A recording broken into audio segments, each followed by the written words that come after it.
Last time on Square Roots, we wheel and deal with a bomb, set sail for Keel Hall K, and fail to notice the world's most obvious stowaway. Later, Flavio returns the priceless treasure his ancestors stole.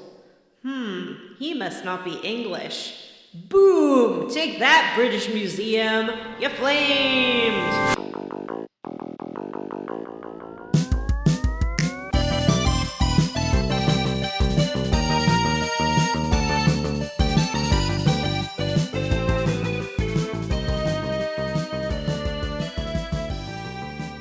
Heyo and hello. I'm your host, Johnny Brandon. As you all know, if you've listened to the show before, if I'm hosting, something has gone wrong. So I'd like to introduce my co-host. I have Matthew Mooncannon Van Zandt. Hello, Johnny. Hello, other co-host who has yet to be named. And Vanessa, Mrs. Mao's girl. I'm Vanessa, Mrs. Mao's girl, and I think that the British Museum Act of 1963 had repercussions that were not anticipated at the time and is an outdated piece of legislation. You don't live in England, though. It's true. It's like how I shouldn't comment on American politics because I live in Canada. Do you think that it's reductive for us to continue calling Vanessa girl? Shouldn't we start calling her Vanessa woman? Wow, it's the new year, and the first thing you do is call me a hideous old hag. I can't believe this. Okay, Vanessa how lady? about Vanessa broad? Now I'm Queen fat. Vanessa? Queen Vanessa, that has a good ring to it, yeah. What about Vanessa Bird? Vanessa Bird. Vanessa Bird. I don't mind it, and I'll tell you why. It's because You're an Anglophile. because you use the D at the end of bird instead of a B. Burb. Well, yeah, He's not a child. that only Vanessa. makes sense. Anyway, yeah, unfortunately, Jim could not join us this week because he is, and it's very sad news, he has been hospitalized since Christmas Day with uncontrollable diarrhea. Oh, no. Wow. That's terrible. We're all praying for a speedy recovery. So on this show, we like to play a classic RPG or other game, one chunker at a time until we finish it. And right now, that game is Paper Mario: The Thousand-Year Door. Yay! Yay! We love Paper Mario. Actually, honestly, Yes. I do like it. Anyway, so before... What do we do on this show, Johnny? I've already said it, but... I don't think so. I remember saying it. And, but before we get into the slog, is that AI printed on that label? That art on that drink you had? Me? Yeah. This is the cover of Less Than Jake's Oh, then no. seminal album, It's Welcome a to Rockville. koozie. Hello, Rockville? He's got a Less Than Jake koozie. He does. Yeah, I got it at a Less Than Jake concert. Wow. I'm going to get a Goldfinger koozie in a few months. Oh. So will this ticket cost more than Jake or less than Jake? You know what? That's a great question, and it did cost more than Jake. Well, there you go. All right, so I'm Vanessa. let's talk about news. Let's talk about news. Yeah, why don't we dive is- into our most popular segment on the show, Hot Gaming News, where we discuss hot gaming gossip, where we discuss the hottest gaming news in a very casual, gossipy fashion. Vanessa, Yeah. please sing the Hot Gaming Goose song. Oh, sure. Well, it's 2026 and the New Year's here. Everybody have no fear. We're still gonna gossip. We're still gonna talk. Because we can't stop with the squawk. I'm so tired. It's New Year's Eve. I can't believe they're making me sing. Stayed up all night to watch the ball drop. Now my song will stop. So just to be Encyclopedia clear, Brown it has is a problem. New Year's Eve, but you stayed up all night to watch the ball drop. Exactly. That's what Encyclopedia Brown is noticing. Bugsy Malone. I stayed up until the stroke of midnight. I did my annual dance to New York, New York, which I perform every year for the duration of the song. And then I went right to bed. I want to spend New Year's Eve with you, Vanessa, just so I could see that dance. It is a sight to behold, let me tell you. I had a pre-midnight bedtime last night for New Year's Eve. It was 11 o'clock, and I thought to myself, what do I care? I'm sleepy. And I went to bed. Yeah. It was great. We did a little VR party. Me and my friend Teddy did a little VR party with my friend Brim, and we had fun. It was very silly. We kept changing form because we were using VR chat, and there's just like all these different avatars everywhere. So like I turned into a Blastoise. It was really silly. Wow, that sounds like a real Ready Player One. It really, I mean, other than it's kind of just being a lounge, which all these VR, like virtual hangout spaces always feel like just like a very sterile lounge most of the time. It reminded me a lot of PlayStation Home. There are activities. There are.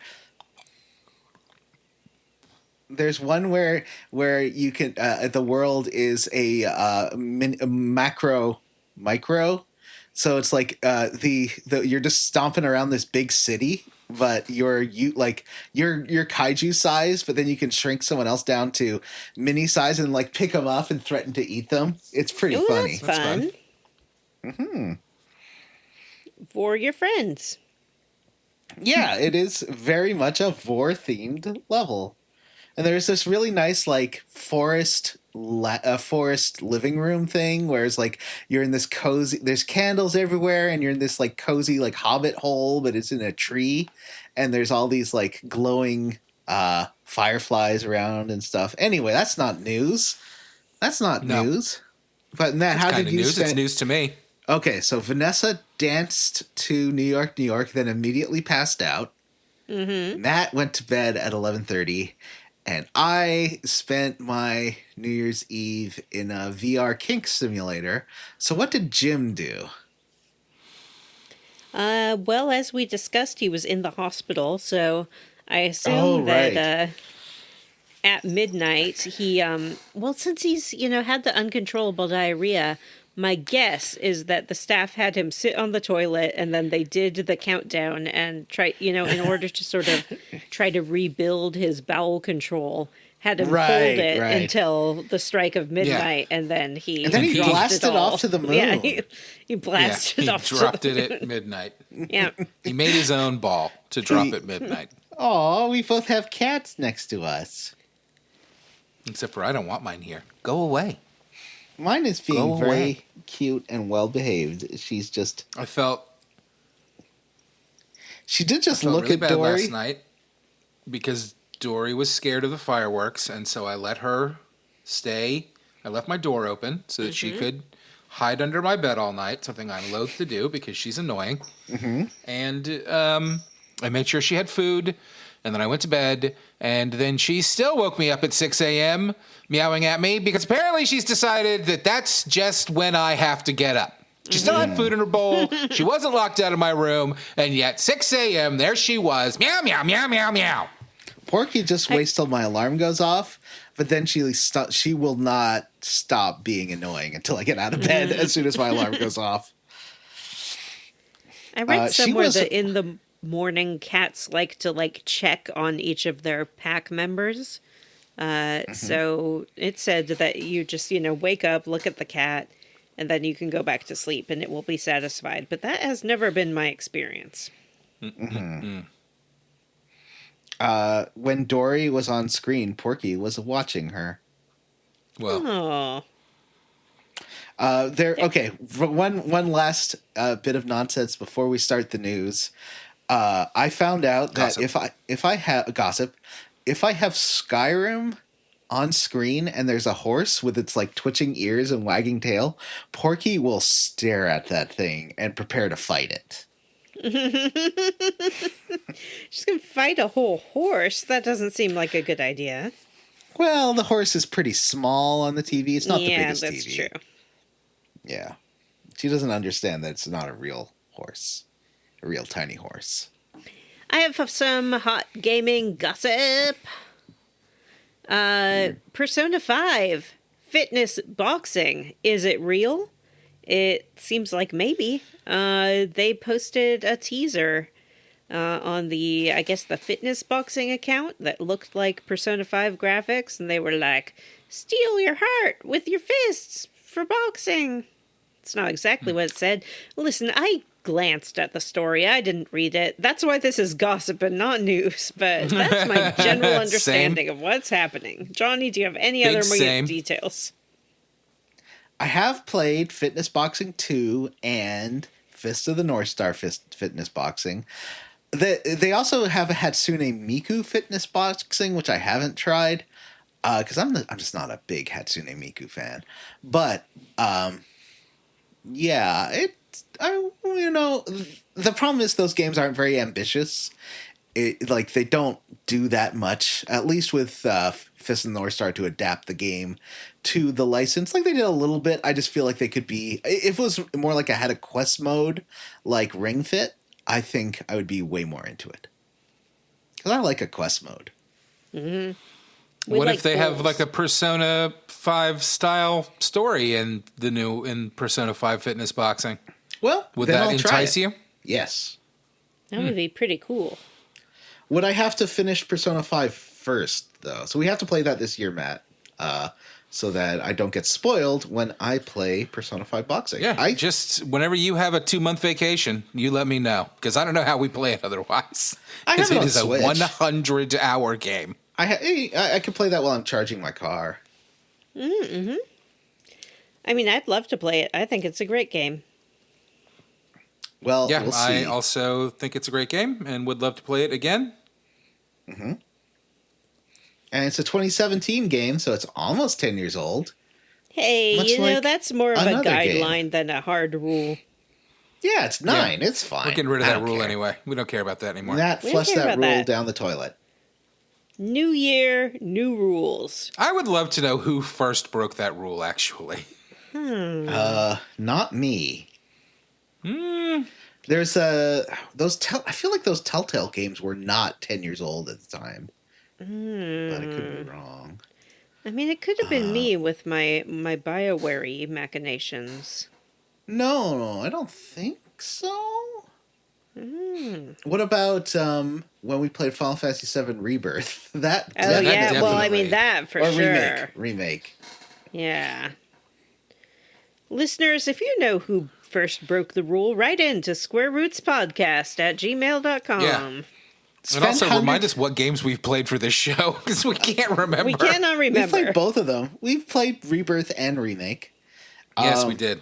Yeah. And Jim finished Rebirth again on stream with the weirdest set of mods I've ever seen in a game.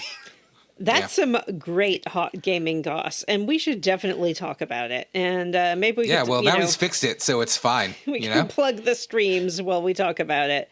Was there any more goss, Matt or Vanessa? There's a rumor that there is a new Spyro game coming. Ooh. One of the art directors or something like that has a LinkedIn page that somebody found that said that he had worked on Spyro art recently, like new Spyro. What's the word I'm looking for? Concept art? Yeah. Or 3D modeling type art? I don't know. That's cool. That would be fun. Bob. We got that new Crash. Yeah. Toys for Bob did some of the Spyro games and Skylanders, and they were... that's Paul Reese Rob Ford... No. Something Ford and Paul Reich III. They're the guys that made Star Control 2, so it's nuts that they sort of have a second career after that as the Spyro Skylanders and some Crash game people. Yeah. I mean, the Spyro games are neat. I'm a fan. Not that I've played a ton, like all of them, or finished any of them, but I like that Spyro. I'm not against Spyro, that's for sure. I have no heart. Like, I felt like it was too kiddie for me when I played it when I was like 19 or 20, because I was 19 or 20. So I don't really have any. And that's like the ultimate. I just remember the first one having like not great controls. You know what I mean? Mm-hmm. It looked good. I like a dragon. PS1 game. It looked good. Yeah. I played a bit of the remaster at one point because it was on Game Pass. I think I streamed a bit of Spyro 1 remaster maybe. And it was fun, but like not enough to make me feel like I got to come back and play more of this. Did you feel like it was slowly turning you into a furry? Yeah, definitely. Okay. Is it called furry still when it's scaly? Yeah, I think it's like what I've noticed is the scaly term mostly used by non-furries trying to make a joke. Well, yeah, Vanessa. I guess that's what I was doing. Yep. Anyway, let's move on. But first, before we move on, let's talk about streaming. So Jim's been like not hanging out with his family and streaming. Jim, how do you feel about this? Insert your comments here. That's not exactly what happened. I think that Jim had a delayed Christmas family celebration. And so he used a lot of his Christmas break time to stream Final Fantasy Rebirth. And as Matt mentioned, with the strangest set of mods anyone has ever seen. That's what Matt said. Yep, that's what I said. Yeah, it was pretty fun. I watched it when I could. He definitely had, like, for a long time, Barrett was RoboCop, which was really fun. And he had some fun costume changes for everybody else. At the end of the game, or the last I watched of it, he had replaced Cloud's sword with a Keyblade, which I loved. Red 13 was Chester Cheetah for a while, which was funny. Okay, that's amazing. It was cool. Yeah. He did definitely find a lot of mods. He definitely accidentally installed some that he should not have. Yeah, I saw the Honeybee Inn ladies were shirtless. He indiscriminately downloaded a whole sort of mod collection. And in some cases, when he was cycling through outfits to dress up his characters in, some of them were unique. Yeah, definitely I watched him cycle through some Aerith quote-unquote costumes that made her extremely large. Yes, and also wearing like a tiny, tiny bikini. Mm-hmm. So that's fun. So hey, if you want to see some near pornography on YouTube, you can no longer see the pornography because Jim did very, very I don't know what the word I'm looking for is, very smartly go and edit out the bits that he accidentally flashed some titties on screen. Well, I think the best part of that, though, is that Jim genuinely did not notice that was happening. He did not notice. And the YouTube filter caught any time I was like, Jim, there's tits on screen. Yeah. So he didn't see the comments. No. Oh, okay. Yes. But just in case you're worried, listeners, I, of course, did screenshot him sitting there so I can harass him with a screenshot of him looking at digital boobs as often as I need to, which is more often than you would think. Mm-hmm. Yeah, I put Jim on playing that while I was just cleaning and stuff. It's good to have Jim streaming when you're like doing household chores. It's like you have someone there to talk to. Yeah. I like it when I'm, he's not streaming on my timetable, which I completely understand. But when I am at home working and it's not too busy and I can kind of turn something on, it is a nice thing to have on as my background noise. Unfortunately, lately I've been kind of too busy and in the office a bunch, but I enjoy it when I can catch them. Mm-hmm. So that is the Square Roots Podcast YouTube channel. You can check that out What's on the next YouTube. Wednesday night stream going to be? You finished? I don't know. It's me, and I haven't decided. I don't know. I think I will be able to But we will be back one. this week. When this episode releases, we will have a Wednesday night stream. If you want to come check it out, join Jim and I as we stream something. I was thinking If it's about a doing game I like, Dispatch, but I don't know if join that's... Matt. Ooh, that sounds fun. Yeah. What's a game you like? I don't know. We'll I don't figure want it to out. I don't want to get roped into doing another like 25-hour classic RPG. I seem to keep doing that, and I don't want to. I was going to suggest East Book 1 and 2, but I feel, well, if you do just Book 1, I feel like it was like 8 hours. Yeah, I want to do something a little shorter. Maybe Undertale, because I feel like we're never doing it on the show, but I don't know. Oh, we should. I'd like to play something that's a little more relaxed. I would really like to play some like newer. I don't know why I'm so focused on classic RPGs. I've done Final Fantasy VI, An Illusion of Gaia, and what was the last one I did? Secret of Evermore. Right. And they were all fun, but they also were all like really long. And I just kind of want to chill and have a good time. So maybe I'll look at some sillier indie games. What about Metal Gear? No, because that's hard. Here's the thing: is that what I have found is that if I'm streaming something where I have to like really focus on the gameplay, it's not fun. Mm-hmm. I just feel like people are judging me. I think I might I just want to play something that's fun. Backups. You can play one. Yeah, you like can Metal stream. Gear Acid, maybe. Like that would be fun to stream. Those games are insane. I would love that. I've never seen them, and I would love to watch you stream that. It is a like it's a turn-based card-based strategy game. It's very weird. Yeah, you know that I love turn-based card-based strategy Well, yeah, games. you can help me get good at them. Yeah, I mean, maybe. I don't know. I wouldn't make any promises. I'd like to Well, that stream could be more the date next game. anything at some point, but Oh yeah. Did everything. it's hard for me to find a Wednesday night. Date anything. Yeah, The I've also really desperation realized game. that I don't love being the person playing the game. I like Yeah. chit-chatting with the chat and the other hosts. I don't love... See, I don't like doing that, so that's why it does help if you're doing that part. Yeah.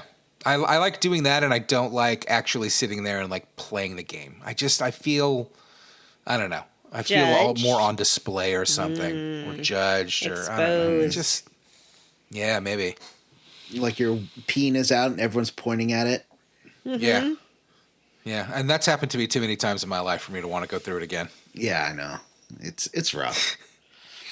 All right, we have Johnny has another channel he would like you to check out, and that is Bears in Games Neo. Johnny, you had a video kind of blow up this week. Yeah, I put out 2 videos in a week. One was a VGA adapter review for the one I got for the Dreamcast. And That one Matt went said, fully over my head. Matt said no that idea. one made no sense to him whatsoever.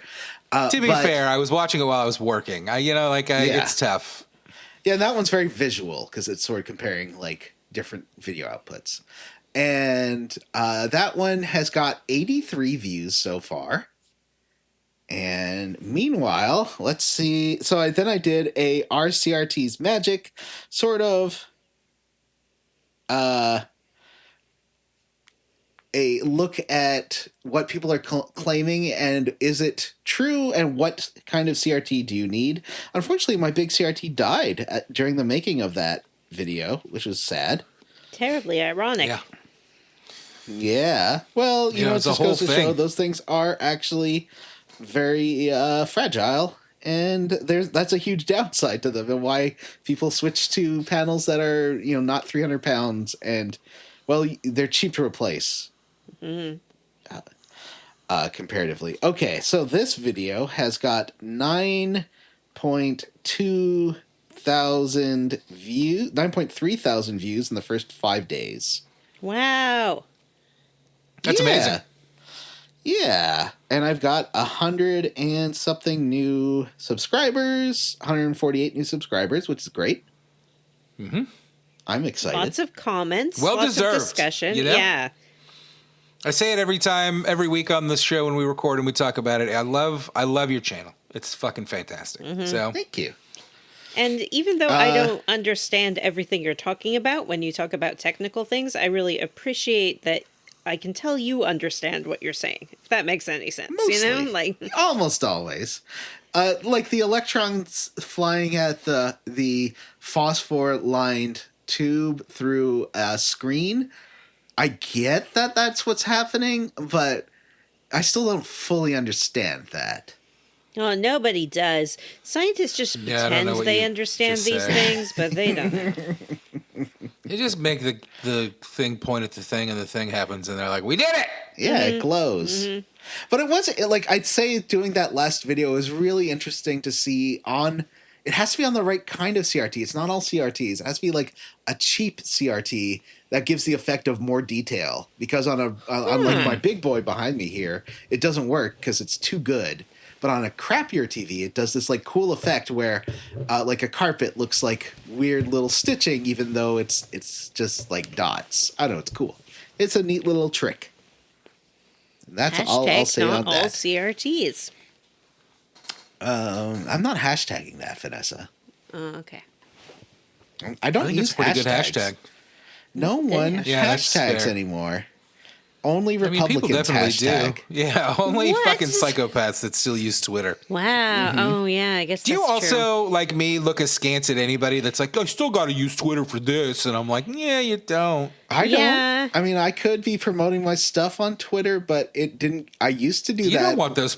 You don't want those people. It didn't get any engagement. No one cares, anyways. They're just there to promote stuff, their own stuff. They're not here to click on other people's stuff they're promoting. Yeah, that's basically Threads, right? Is that I haven't been on Threads. Yeah. Threads is where people promote their own stuff. Twitter is where people are psychopaths, and Blue Sky is where people are honestly also psychopaths. But there's more nice people there, at least. Yeah, they're at least well-meaning. I keep trying to psychopaths. like get myself into Blue Sky, and I just can't do it. I just don't care. Yeah. You know, that maybe social media is kind of over. It had its time. It think destroyed the it planet, is. and we can move on from it. And I'm okay with that. Planet's still here, you know. I You know what? My hatred of social media and my dislike of it this year led me to read 70 books. Holy crap! Wow. Yeah.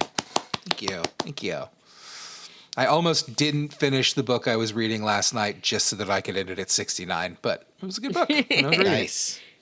Did you get sucked into the book talk drama? Have you heard about this? No, because I don't TikTok in any way, shape, or form, and I have no desire to. Well, on It's the the worst. TikTok, some The people best thing... posted their like end of the year book list, and they're like, I read 100 books, and then a bunch of other people started posting, if you read 100 books, you're losers and you don't have a job or a life or do anything else or have meaningful relationships. And then people are like, wait, aren't you supposed to be like a book talker? Don't you like books? And they're like, not that much. You guys suck. It was really weird and really dumb, and I don't understand people. People suck.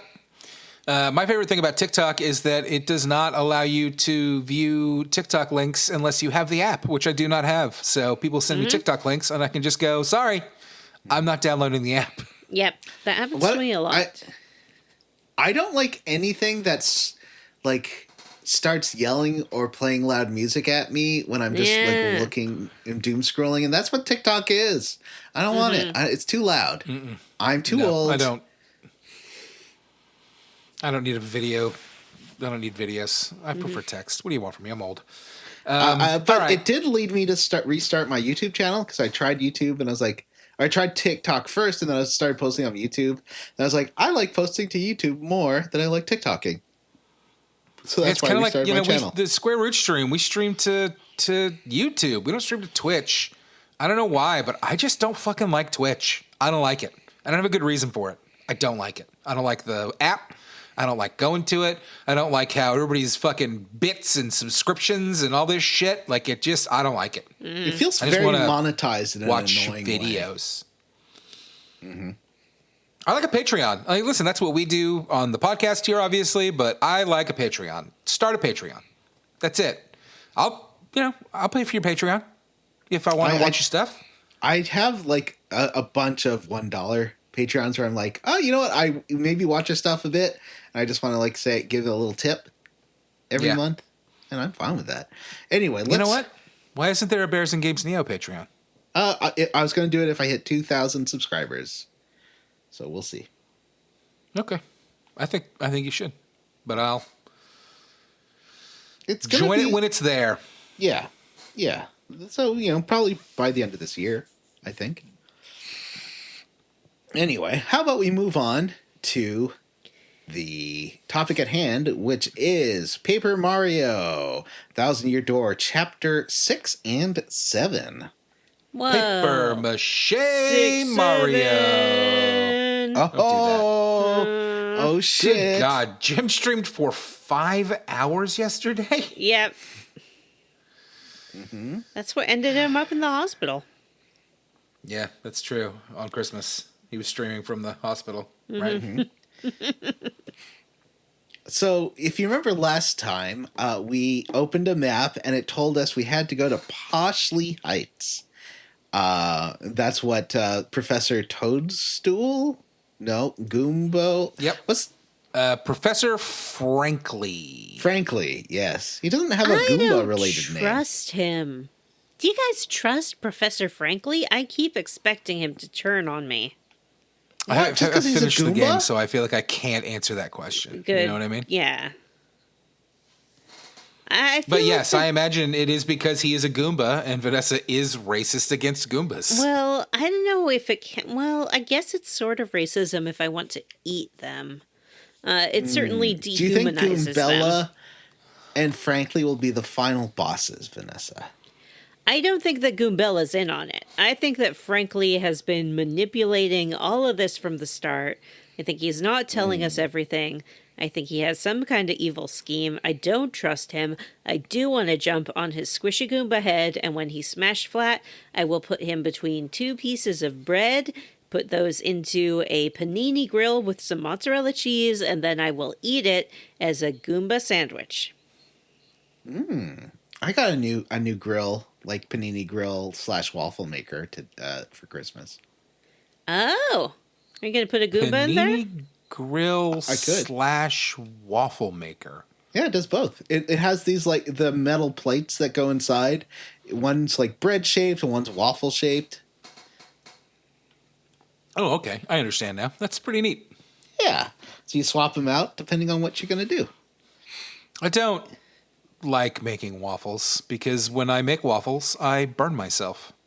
How? Every time. How? Every single I think time. I know how, actually. Because, like, if you don't... It did almost happen to me that it almost fell on my hand when I was taking a waffle out. So I guess that's Just how. bad at it. I'm not good at waffles. Okay. Yes, last week we were told we had to go to Poshley Heights, and the only way to get there is by train. We did some fetch questy bullshit and got ourselves a train ticket. And at the beginning of this chunker, we are hopping on that train. We are heading to Poshley Heights. We get on the train. On the train, someone slips a note under the door of Mario's cabin, warning him not to go to Poshley Heights or there will be a sticky, yummy accident.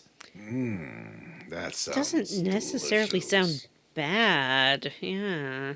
Mario and his companion determine that whoever left the note must be aboard the train. We better hunt them down. Oh, I was so excited about this. I love a train. I love a mystery. I love a train mystery. It's like this I knew you were chapter gonna love this. was custom made for me. Vanessa, There's also I am currently penguins. reading a book that is a murder mystery on a train. Is it And called? it is not Murder on the Orient Express. Okay, well, you preempted my question. Are there pinglings? There are, well, I don't know. Maybe. I haven't finished the book. Oh, okay. Vanessa, did you notice that the detective on this train is a pingling? I did notice. It didn't upset me. Last time I was upset by Flavio because I did not know what he is, but I do know what a pinkling is, and I'm okay with them being on trains. I bet it's not a pingling. What are they called in Mario? I'm going to look it up. What are the penguins called in Mario? Pinkling. I bet it's something dumb. Pinkling. It's gonna be pinkling. Frostaburbs. Pigling. Okay, it's just penguin. I guess I'm wrong. Oh, well, there you go. They were because I know there's that famous level in Mario 64 where you have to like bring the baby penguins to a parent, Yeah. but you can like throw them off a cliff. Yeah, that is, I believe that is Pingaroo. Oh, so they aren't penguins? Anyway, we meet the other passengers. There's a family of Bob-ombs. Mm-hmm. There's a famous actor. Family of bombs, right? A different famous actor. Mm-hmm. Because we have a famous actor in our party. Yes. Yeah. Matt This is Fleury. like I didn't write down the name. What's his name? Like Zip something? Yeah, it's Zip-Toad? Zip Toad. Yeah. He's like a Zac Efron toad. Yeah, I got like He a gave Justin me Tom Bieber Cruise. vibe. No, I I thought think it it's was more Tom of a Cruise. Bieber. Okay. There's a businessman weasel. Mm-hmm.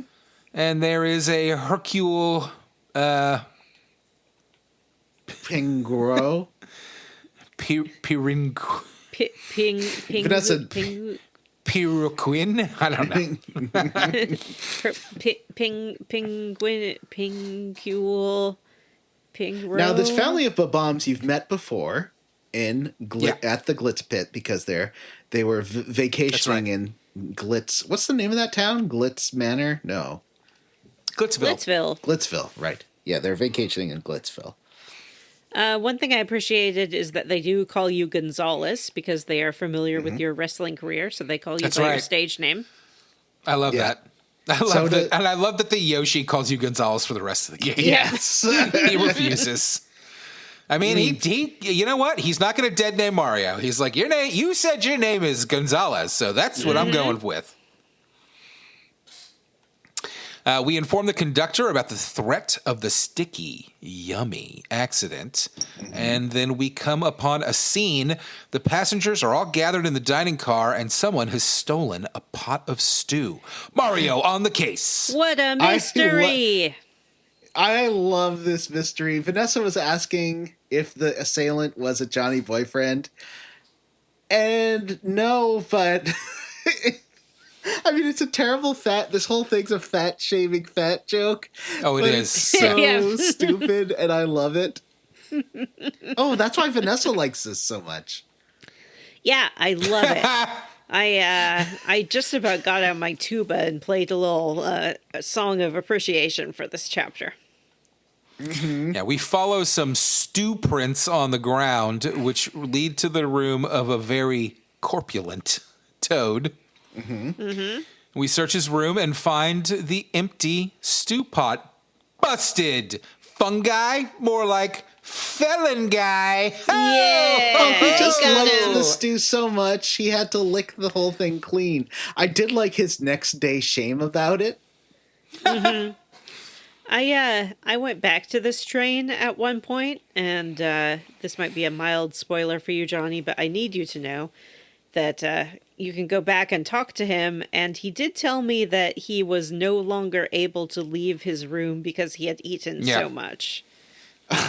Wow. So he was stuck in there. But he didn't Good mind Lord. because they continued to bring him room service.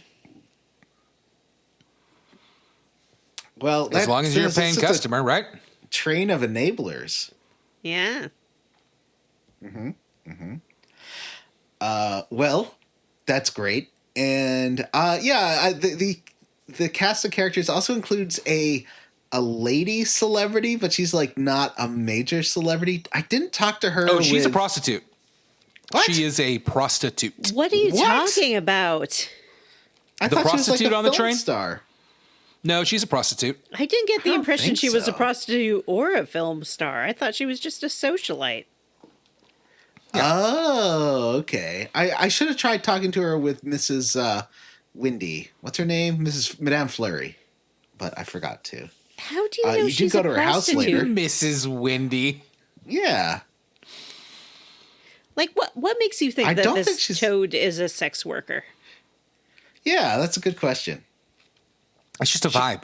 She is Oh, drawn Matt. like a horny art of toads, which we've already proven exists. So Like she's sort of like the Jessica Rabbit of toads. You know what? Let me rephrase. Maybe she's not a prostitute, but she's definitely an escort. Like a fancy one. Well, escorts don't sleep with their customers unless they want to. Sure. And they get paid enough, I think. I mean, let's maybe be honest. not with you. I have never paid for an escort in my life. Or a prostitute. Or sex in any way, shape, or form. Never been able to afford it. That's true. Okay. That's true. I do not believe that this woman is an escort or a sex worker of any sort. I think that just because you're attracted to this toad, that does not make her a sex worker. Whoa, I've been attracted to a lot of characters in this game, and I have not accused all of them of being sex workers. That's true. He's never once called Madame Fleury a sex worker. I think that this toad is more likely to be a beauty influencer. I think that she earned her fortune by selling toad skincare products at outrageous markups from the cost to produce them.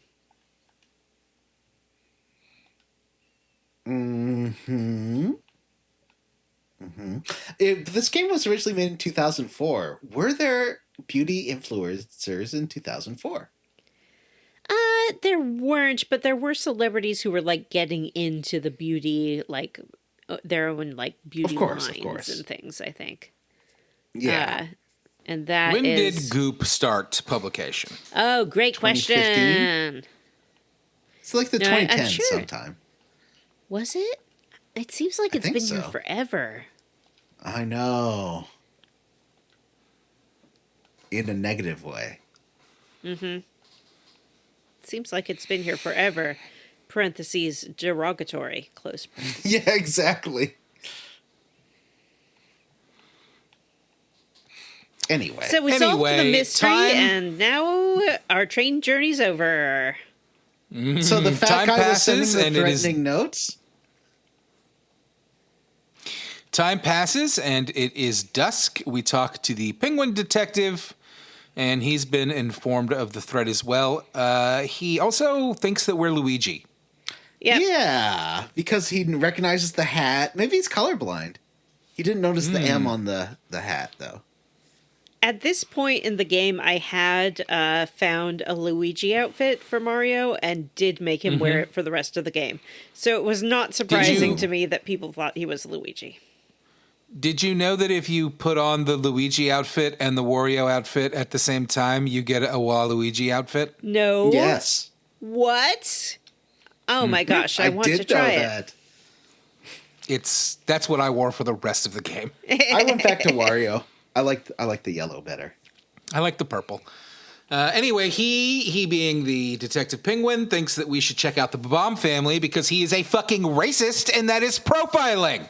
Mm-hmm. Oh, but profiling's allowed now, Matt. I don't know if you've read some Supreme Court cases recently. I have not. Read some books, though. Apparently it's cool. Yeah, it's not shocking. So we talk to the Babam family, and the parents are arguing over what to get their kid for his birthday, but he doesn't want anything that they suggest. So he asks Mario to find out what he really wants. He does give you the asking hint around that it starts with AU. I thought it was going to be gold, like Auric. You know, AU is the Latin, right? That is weird. That is the most psychopathic way to like request a gift. It's like, I want a gift, but it's got to start with AU. And I thought he wanted aura. Like he wanted some charisma. He wanted Riz for himself. If you talk to the conductor, he's like, "Oh yeah, he's good use of Riz, Vanessa." Thank you. He apparently idolizes the engineer, and I went to go talk to the engineer. Trains. And the engineer had nothing really to say, and I was like, what the hell? But then I talked to everyone else, and eventually I talked to Zip Toad, who was like, oh, want my autograph? And then I was like, okay. But then I used ZL to get a hint on what to do next. It's like, well, how about an autograph from the engineer? I'm like, what? Why does this unlock now? Ugh. It's because Mario didn't know what an autograph was until Zip Toad offered him one. Oh. Yeah, that's probably true. He's pretty dumb. You know, it's like you know what it is, but you have to remember that you're playing Mario here. And Mario don't know nothing. Mario didn't know that thingy on the ship, what is it called? A X-Naut was the X-Naut. Yeah. Mario don't know True. nothing. Mario's more trusting than I am. And that's saying something. Anyway, we get the engineer's autograph and give it to the child, and he's very happy.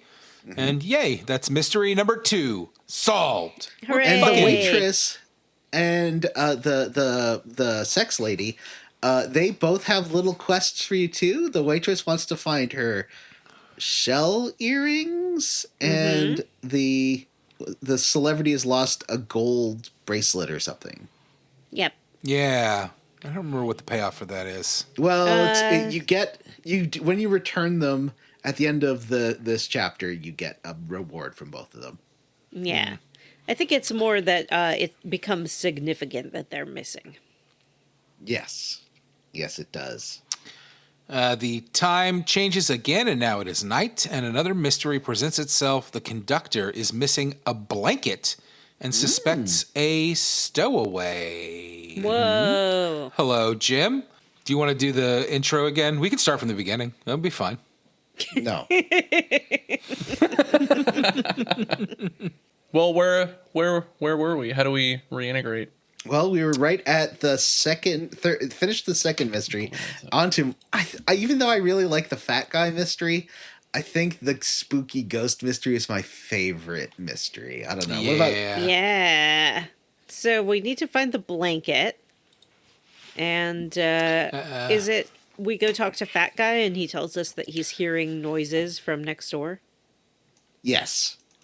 We find a ghost in this empty. There's been one empty room on the train, and he asks us to retrieve his. Yeah, you have to use the shadow power to hide, which is fun. Yep. He asks us to retrieve his diary, and if you go into your menu and read the diary, when you find it, he murders you. Well, he Did anybody Wow. else get murdered? I sure did. Because the game. Okay. First of all, he's like, "Don't read my diary, or you'll regret it." And then if you take the diary out, it gives you like 5 different chances to opt out of reading it. It's like, "Hey, if you read this, something really bad's going to happen. Are you okay with that?" I'm like, "Yep." And then the screen like turns into The Ring, like it's all statically in black and white. And then the ghost appears and says, "You read it." And then Mario dies. Wow. Yeah, Wowzy. straight What up do you mean game over. dies? Game over screen. This he kills is you. Insane. I did not. Does Mario get a death animation? Yeah, No? he does. Wow. His insides come out. Well, is it like one of the Tomb Raider ones where he gets like thrown down a pit Yeah. onto some spikes? Yeah. It's like that special stage in Mortal Kombat where you get knocked off the side and fall onto the spikes and die and lose the match. This is blowing my Ghost- mind. Explodes. John has decided to go sideways. Yeah, I thought like a sultry sideways record. I like would be it. good. You're doing it's like a Sigourney Weaver in that old pumpkin themed photo shoot that she did that's on IMDb. I did not read the diary because I'm a good person. You're a nerd. Yeah, if like in real life, if I were to have access to someone's diary and I could read it and they would never know, I would want nothing less. I do not want to read anyone else's diary ever. I had a friend who was complaining about her work not like giving her all of the information that was going on. And my only thought was, I love it when people at work don't tell me things because that means I don't have to do anything about it. You know, like if I don't know about it, then it's not my problem and I don't have to do anything about it. And that's how I felt about this diary. True. If I don't read this diary, the diary is not my problem and I don't have to do anything about it. Well, sometimes I want to know, like, in case I screwed something up, it's like, oh, is there something in my workflow I need to change? You know, telling me would help because it'll stop this from happening again. Yeah, I used to feel that way, and then I sort of just figured that if I'm doing something wrong, someone will tell me. So we hand the diary over to the ghost, and he gives us the missing blanket. Mystery 3 solved. We're like a real... I like how the stakes are so low for this. Guy just wants a blanket. Yeah. The ghost does at one point joke and say it's going to eat your soul or something. He says it will take your life. Yeah, it was pretty funny. But it does. Didn't you say it does? Oh, I guess Well, he it does, like... But before that. Yeah, he does it as like a jape. He's like, now I'm going to take your life, JK. Like he turns when into you a big boo. Yeah. When you do second. give the ghost its diary, it starts to ascend to the heavenly plane. Oh, and, yeah. And Mario and your companion both like look solemnly, like they sort of look. It's as very it adorable. approaches, and then it changes its mind in the last minute and decides to stick around on Earth for a while. Yeah, it's like It likes I like the train. it here. It's hanging out on a luxury train. Yeah. Mm-hmm. I like how he says he really likes the wood paneling. Yeah, it's very nice wood paneling. It does. So we go to sleep, and the next day we wake up to another mystery. The server in the dining car is missing some shell earrings. The toadette prostitute in cabin 2 is missing her gold ring. And the business weasel from cabin 7's briefcase has been stolen, along with a prototype for a new type of syrup that explodes when it interacts with shell and gold. This sounds like a terrible syrup. Jim, I would like you to weigh in. Is the socialite toadette on this train a prostitute? No. Yeah, right? Like, where's he getting this from? She wouldn't be on there. If she were a prostitute, I don't think she would be unaccompanied. She's on a high-class train like that. prostitute. What are you Escort. talking about? Sorry. What do you mean, what am I talking about? We had a whole conversation She about would- it 10 minutes ago. She would have a John with her. Not if, necessarily. she were. Maybe she's looking for work. Zip Toad I'm is gay. there. You know? Okay. What? Yeah, John's not going to pay this toad to hang out with him. Yeah, exactly. What's she going to do for him? I don't think Mario is the John she has in mind. He is not the John she's looking for. Johnny is not the Johnny she's looking for. Oh, I get it. Yeah. This camera zoom is hilarious. I don't think that this toad is a sex worker, but there's no need to relitigate it now. We just need Jim's opinion. Yeah, that's what I was asking. Jim. And he agreed with me. He did. So on top of all that, the passenger from cabin 1, Zip Toad, is missing. We Oh, find no. some notes from the missing briefcase in his room and eventually find him hiding out under Mario's bed. I like how He's like in between the couch and the wall, isn't he? Like you see his like little Yes. two-dimensional head pop out. I This is did you like. have to use the shadow power to hide again, right? Yeah, Yeah. I like how upset the stoat businessman gets about this whole thing, like losing his notes and his new. I know he had some new product line that he was launching, and he was very. It's the like syrup or whatever, Yeah. and he's like, I have an important business deal, and I'm gonna get canned. I'm gonna get shit canned because I lost the project. He's really upset about it. We learn that this is not even the real Zip Toad. No, it's been He's a phony. Dupless all along. Dupless. Which I was actually, like, before I was a little bit down on Dupless, but having Dupless come back as Zip Toad in disguise made me really happy. I mean, that's what he does. Yeah, and I like that he revealed himself and he's like, me, Dupless, suckers, Dupless out. It's just like, this is great. Dupless is great. I am Team Dupless now. So we Does he find come all the back? stuff. Yes. So we find all the stuff. And with that problem solved, we arrive at Riverside Crossing, which is our last stop before Poshley Heights, where we get a little dungeon. Yeah. We get new equipment here too. Yeah, we do. There's another problem when we arrive. The drawbridge is down, so we have to go through this little mini dungeon to fix the problem, and we find a pair of Ultra Boots. Yay!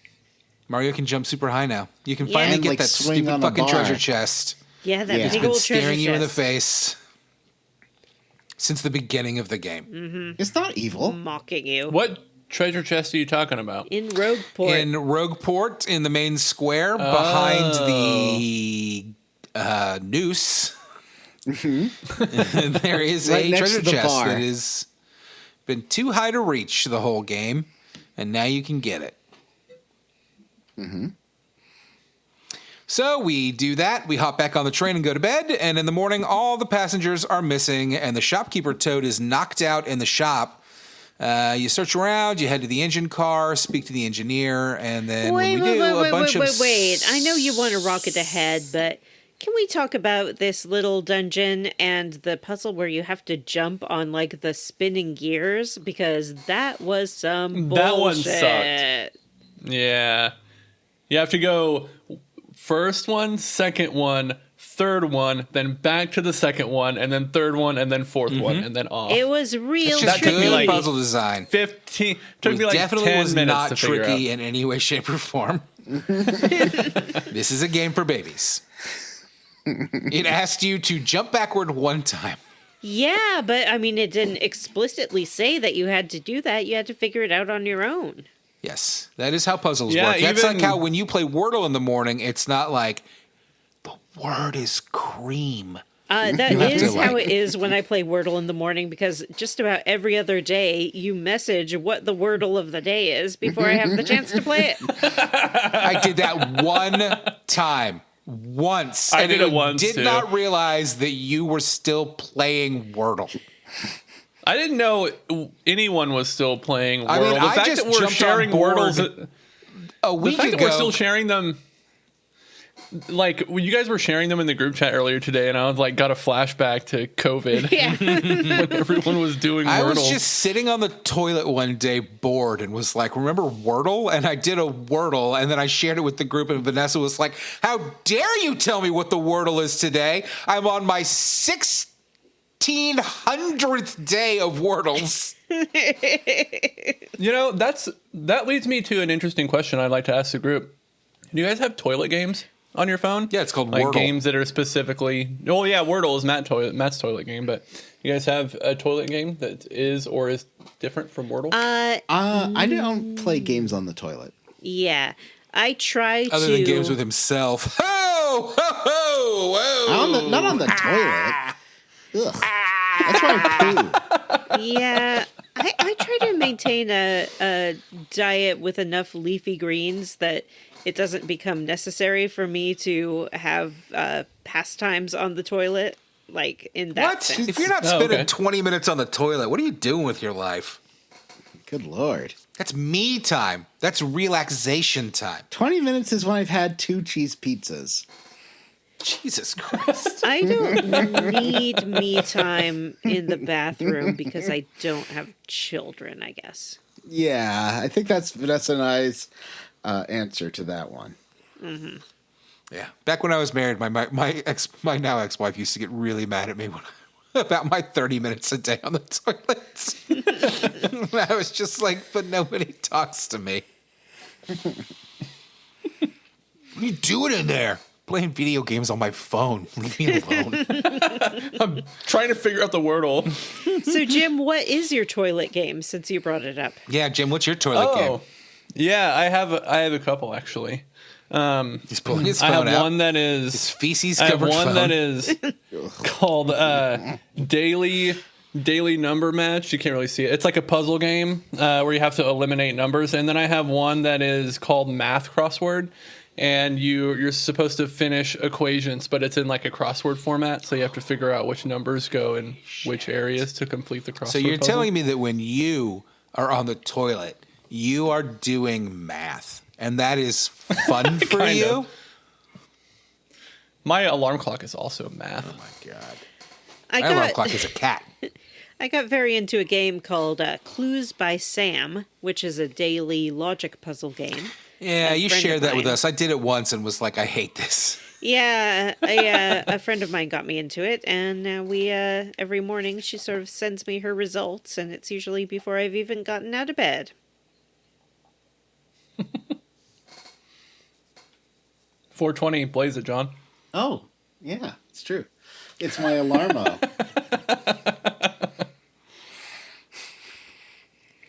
All right, so let me find where I left off. Yeah. We hop back on the train. We got Ultra Boots. We go to bed. In the morning, all the passengers are missing. The shopkeeper told us knocked out in the shop. We head to the engine car and speak to the engineer. And when we do, a bunch of smog monsters surround the train. Oh, no. They were in This- the previous dungeon. yeah. Yeah, they were. There's Yeah, you found 'em at smoggles the or end. something. Smorg I or found something, right? getting through the clump of smoggles on the train was actually pretty difficult. Like, it took me a couple of tries to figure out how to get through there, because blowing them away with Madame Flurry didn't work. I'll tell you what did work. Oh. Hitting them with the hammer. Yeah, I got through it pretty quick, and I figured out that if you walk like forward when you get to the point where Mario slows down, like I did like the Ultra Hammer, the Super Hammer, twisty one. Yeah. And it cleared out a bunch, and then I was able to walk a lot further until Mario slowed down, and then I did that again. That's Just did it because until- So just almost to- everyone has been kidnapped by these smugglers. Yeah. They've all been kidnapped. Smuggling? We free some of the train employees from the smogs, and then the smogs all free to the roof of the train, so we give chase. And then we have to fight through a bunch of smogs to get to a mini boss on the roof of the train. I love that this ends with a fight on the fucking roof of a moving train. Like, this hits Yeah. all the buttons. Here's the only thing this part of the game didn't do. Why didn't we solve an actual murder? You know? Oh, that's too grim for Mario World. They could have done a But fake out having- murder. They have a real murder, but it's Mario that gets murdered by a ghost. That's true, the ghost. The smogs all merge into a giant smog with the missing passengers inside of it. I like this, and they're kind of using them as weapons. Yeah, you kind of just beat the shit out of everybody. You kind of just beat the shit out of everybody. It's not like, don't hurt the passengers, just hurt the smogs. Like, you just beat the not shit Final out of Fantasy IX, everybody. Matt. In Final Fantasy IX, one of the first Yeah, we bosses, played that game 10 years ago, dude. Do you think I remember the called- details? it has like people in its like little cage, and you can't hit them. Yeah, I remember the cage. So we defeat it and save the day like a real Mario. Whoa. Yeah. Or Luigi, or Gonzales. We finally arrive in Poshley Heights and make our way to the Poshley Sanctum. I thought we'd be like rewarded with a star for defeating that thing, but no, this keeps going. Yeah, it does. It's not. This isn't even really a dungeon. It's like 2 rooms. Yeah. The sanctum is locked up, but there's a note that says the curator is away, and who should arrive? It's Sherlock Penguin, whatever his fucking name is. He's the curator. He lets us in, and as we enter, we see the 2 shadows Sherlock and Dupliss stealing the crystal star. Oh no! Happily, the curator tells us that was not the crystal star. That was a display copy, which I don't think is very ethical for the museum to be That's how they do it. practicing Oh, like museums that. aren't ethical. As we've Vanessa. established That's true. when we talked about Yeah. the As you've British established, Museum yeah. Act of 1963. In fact, let's take a strong stance here. The Square Roots podcast is against museums. We hate them. Indiana Jones should have left that idol where it was. Oh, Porky.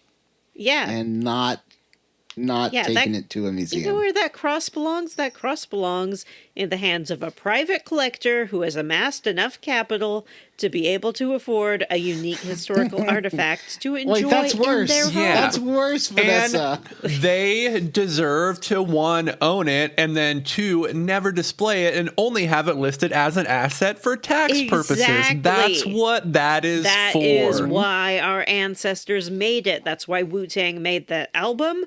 And that is why Leonardo da Vinci painted the Mona Lisa. It's true.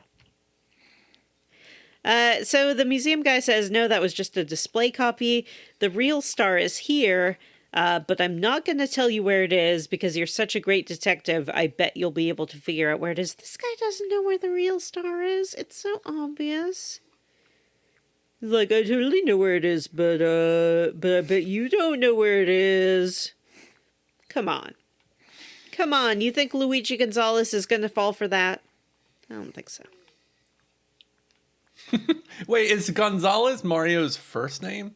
His name is, or his last name? That's his surname? Yeah, his name is Mario Gonzalez. His MMA persona. Mario Gonzalez. The great Gonzalez. I know, but like, is Gonzalez supposed to be a first name or a last name? I think it's a just like stage Madonna. name. It's a He's the singular great name. Gonzalez. Yeah. Oh, the great Gonzalez. Or like Houdini. Okay. I thought his name. I didn't know if his name was like Dennis Gonzalez. It's like a pseudonym. That's his wrestling name, Dennis Gonzalez. Yeah, Dennis Gonzalez. Dennis Luigi Gonzalez. So it does not take long to find the final crystal star here, and that's it. We got our sixth crystal star. This is where you find the Luigi costume, by the way. Vanessa jumped ahead.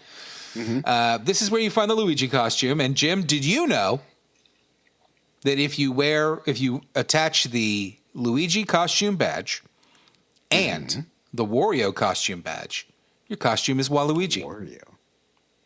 Ooh. I didn't find that badge. No, I wish I did. It was just up like in I the love corner. Luigi. Yeah, you had to do some I'll go back and grab climbing it. to get to that. Yeah, a little extra platforming in that room. This game has really made me think about how much I prefer Luigi to Mario and why that is. No. I don't really have an Legitimately, I answer. have always felt that way. It's very strange. And the best part is that they came out with that new Mario movie 2 years ago, last year, whenever that was. And they were like, Chris Pratt is Mario and Charlie Day is Luigi. And I was couldn't be more perfect. Couldn't be more perfect. I fucking love Charlie Day. I don't give a shit about Chris Pratt.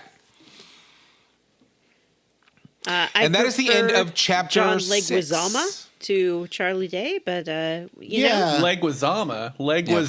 First of all, it's John Leguizamo.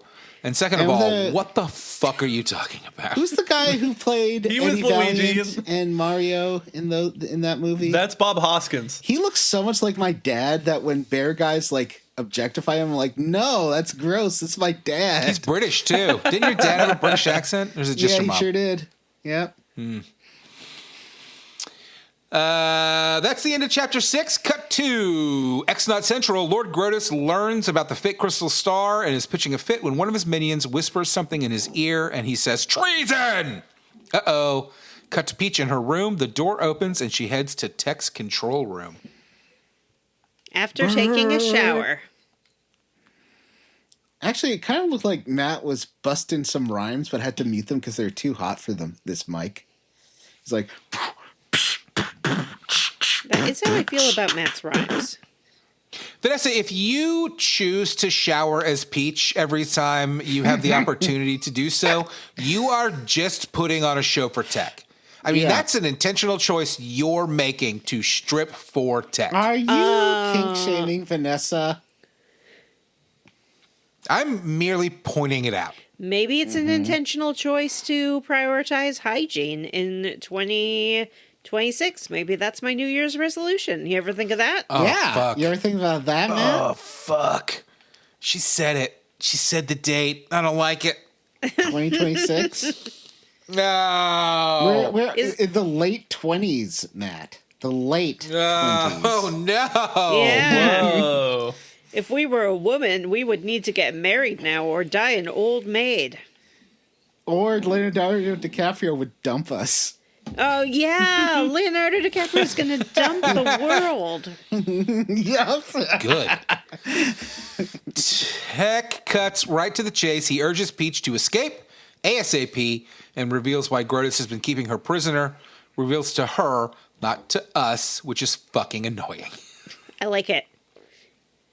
I assume it's because, like, he needs Peach's super heart to unlock something, or Peach is the seventh star because she's pure, like a Kingdom Hearts kind of thing. A Cthulhu the whole time, which makes I Yeah, assume maybe it's she's because- Cthulhu the whole Yeah. time. I assume it's because he likes to eat peaches all day. I could be eating peach for hours. Maybe it's because Peach is a virgin and they need to sacrifice her Oh, Yeah, she's that not makes though. sense, to actually. the demon. She's not. no. I mean, the toads are her Fucking children. a robot does not make you a virgin, Vanessa. I think Well, was it that penetrative? the toads are Peach's children, canonically. That's where she's their What? princess. They are? Yeah. How does Yeah, she... No, Vanessa. What canon? Show me this canon. That is disturbing. I'm sorry that you find the miracle of childbirth disturbing, but I it's do my remember in the understanding. original Super Mario Brothers manual, it did say that the bricks were toads that had been transformed into bricks, and you should shatter them to free them. What? Yeah, that's real. Is that why when you kill things in Sonic, they turn into fluffy animals? No, that's because Robotnik used them to power his badniks. Yeah, but they just ripped off Mario, right? Yeah, it's true. But no toads come out of the bricks when you break them. Maybe Yeah, they're souls. they're just spirits, You're dude. just killing them. Oh, shit. Are the gold coins their souls? Yeah. And the bushes And you are the collect- clouds, and then Matt. and then we spend the coins at shops, and that is a criticism of capitalism. There's only shops in the RPG games, though. RPG games, I should say. RP games. Anyway, he tells Well, Peach... they have different themes. Mario's multifaceted. That's true. That's a good point. Tech tells Peach where she has been held prisoner all this time. Did anybody guess this twist? Yes, She's on the moon! Well- Stop it, Johnny. Fuck. No. I sort of guessed Kicking him out of the it call. because I did claim last time that she was in space, which you objected to, Matt. And Yeah, I it's lied. just I'm a a liar. planet toy. I'm a well-known liar. I mean, I Well, guess that's not- being on I the mean, moon we're all isn't in space, really being Vanessa. in space. Well, yeah, Yeah. that's what I was just thinking. But we're not But, all I on mean, the moon. In another sense, you know, if you're an astronaut, We are all in space. if Yeah. you're We're in space right now. if I know. you're an astronaut and you If go to you're the an moon, astronaut that's and you not go to that, the you know, moon. surprising. Whalers on the moon. Astronaut is a space guy, moon is a space thing. You know, like if you're a taxi driver and you're like, I'm going to the moon, people would be like, what are you talking about? If you're an astronaut, you're like, I'm going to the moon. People would be like, no, you're not. You're going to a soundstage in Nevada. But nevertheless, an astronaut goes to the moon. Vanessa, moon landing denialist. Wow. I'm just saying that Earth is a planet that is hurtling through space, and we're Yeah. on it, and therefore we I are agree. in space. We're all travelers on Starship Earth, if you think about it, Matt. It's like a 90s bumper sticker. Anyway, Tech convinces Peach to escape, but before he does, she writes one more email to Mario, but she's interrupted by Grotus. He tells his minions to delete Tech's program, which they do. This was awful. Sad. It was so sad. They murder this fucking AI, The sky is which full of stars. I kind of think maybe they all deserve. So I don't know that Grotus is in the wrong here. I mean, will it was- jump in here.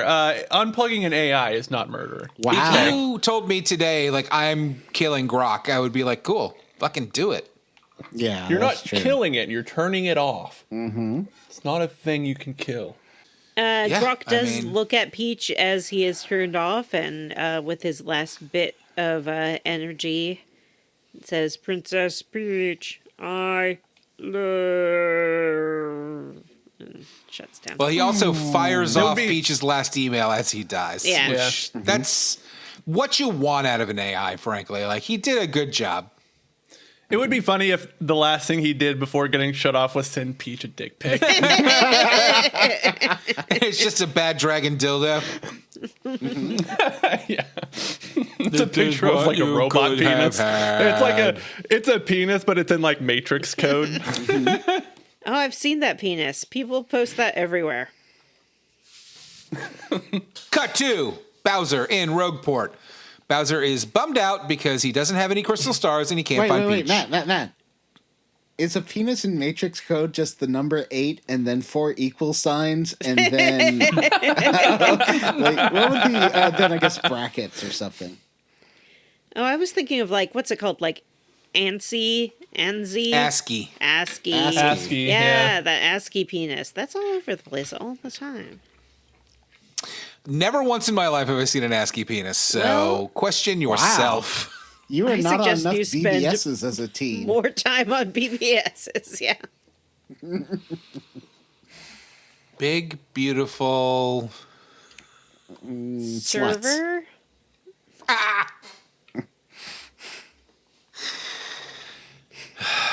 Anyway, Granny Coops flies in telling him that they found a secret underground chamber, so he decides to bust in.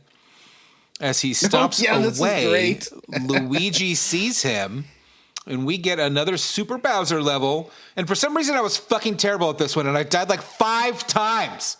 I died a bunch in this one, too. Also, if you're full size, I don't think you can finish it. Can you? Yeah, you can. Define full size. You have to jump up. Like giant. You go like up fully to finish engorged. it instead of going down. A fully engorged Bowser. Oh. Yeah, because I made it to the last part, and I was... when I was fully engorged, I tried to go forward and I destroyed the platform and then I fell and died. Aw, buddy. Sad. In the end, Bowser finds a room with a crystal star on a belt. Uh-oh, it's Rockhawk's fake star.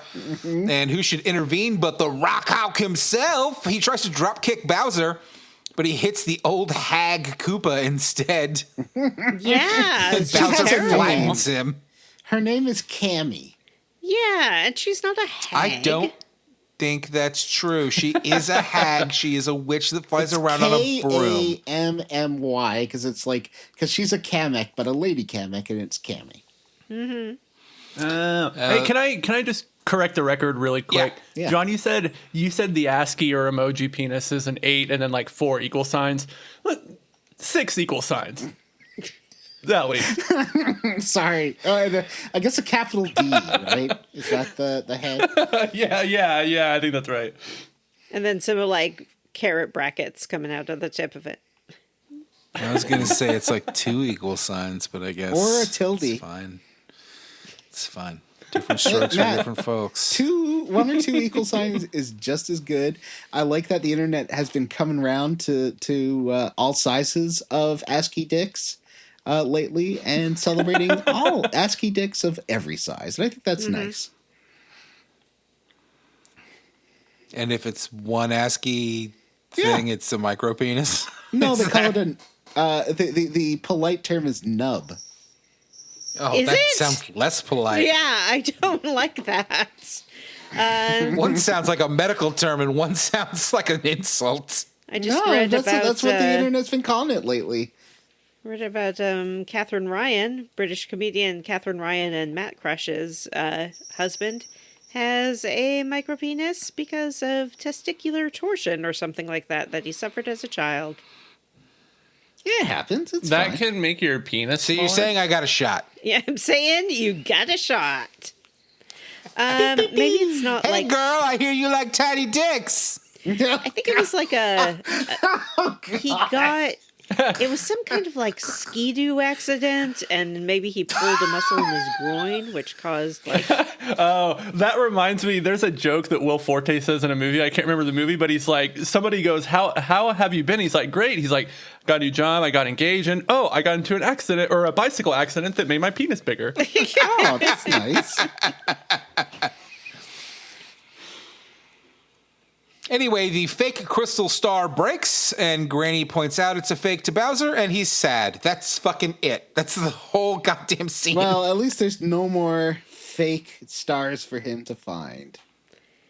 Yeah. I did like seeing Rockhawk again. I thought this was me too. fun. I liked that Bowser kicked his ass so quickly. Yeah. I like that when Bowser crushes him, all that he says is, you just get a little text window and all it says is pain. We cut back to Mario arriving back in Rogueport. He gets an email from Peach and learns she's on the moon and that Grotus needs her spirit to... The email cuts off. Mm-hmm. She's a Cthulhu. So we take the new crystal star to the 1,000-year door, and sure enough, the last star is on the moon. Back at the professor's house, he confirms it and says that he needs time to figure out how to get there. So I guess it's side quest time. And I tell you, this professor's up to something, and I don't trust him. Jim, do you trust Professor Frankly, or do you think he's up to something? I think he sounds like he's on the straight and narrow. I have no reason not to trust him. I think because Matt is asking, he's actually bad. He's actually Dupless in disguise. That's my... I'm not going to be suckered in one last time because I'm so trusting. If you wander around Rogueport, Luigi is back again with another story of his adventures, and now he has a ghost companion named Screamy.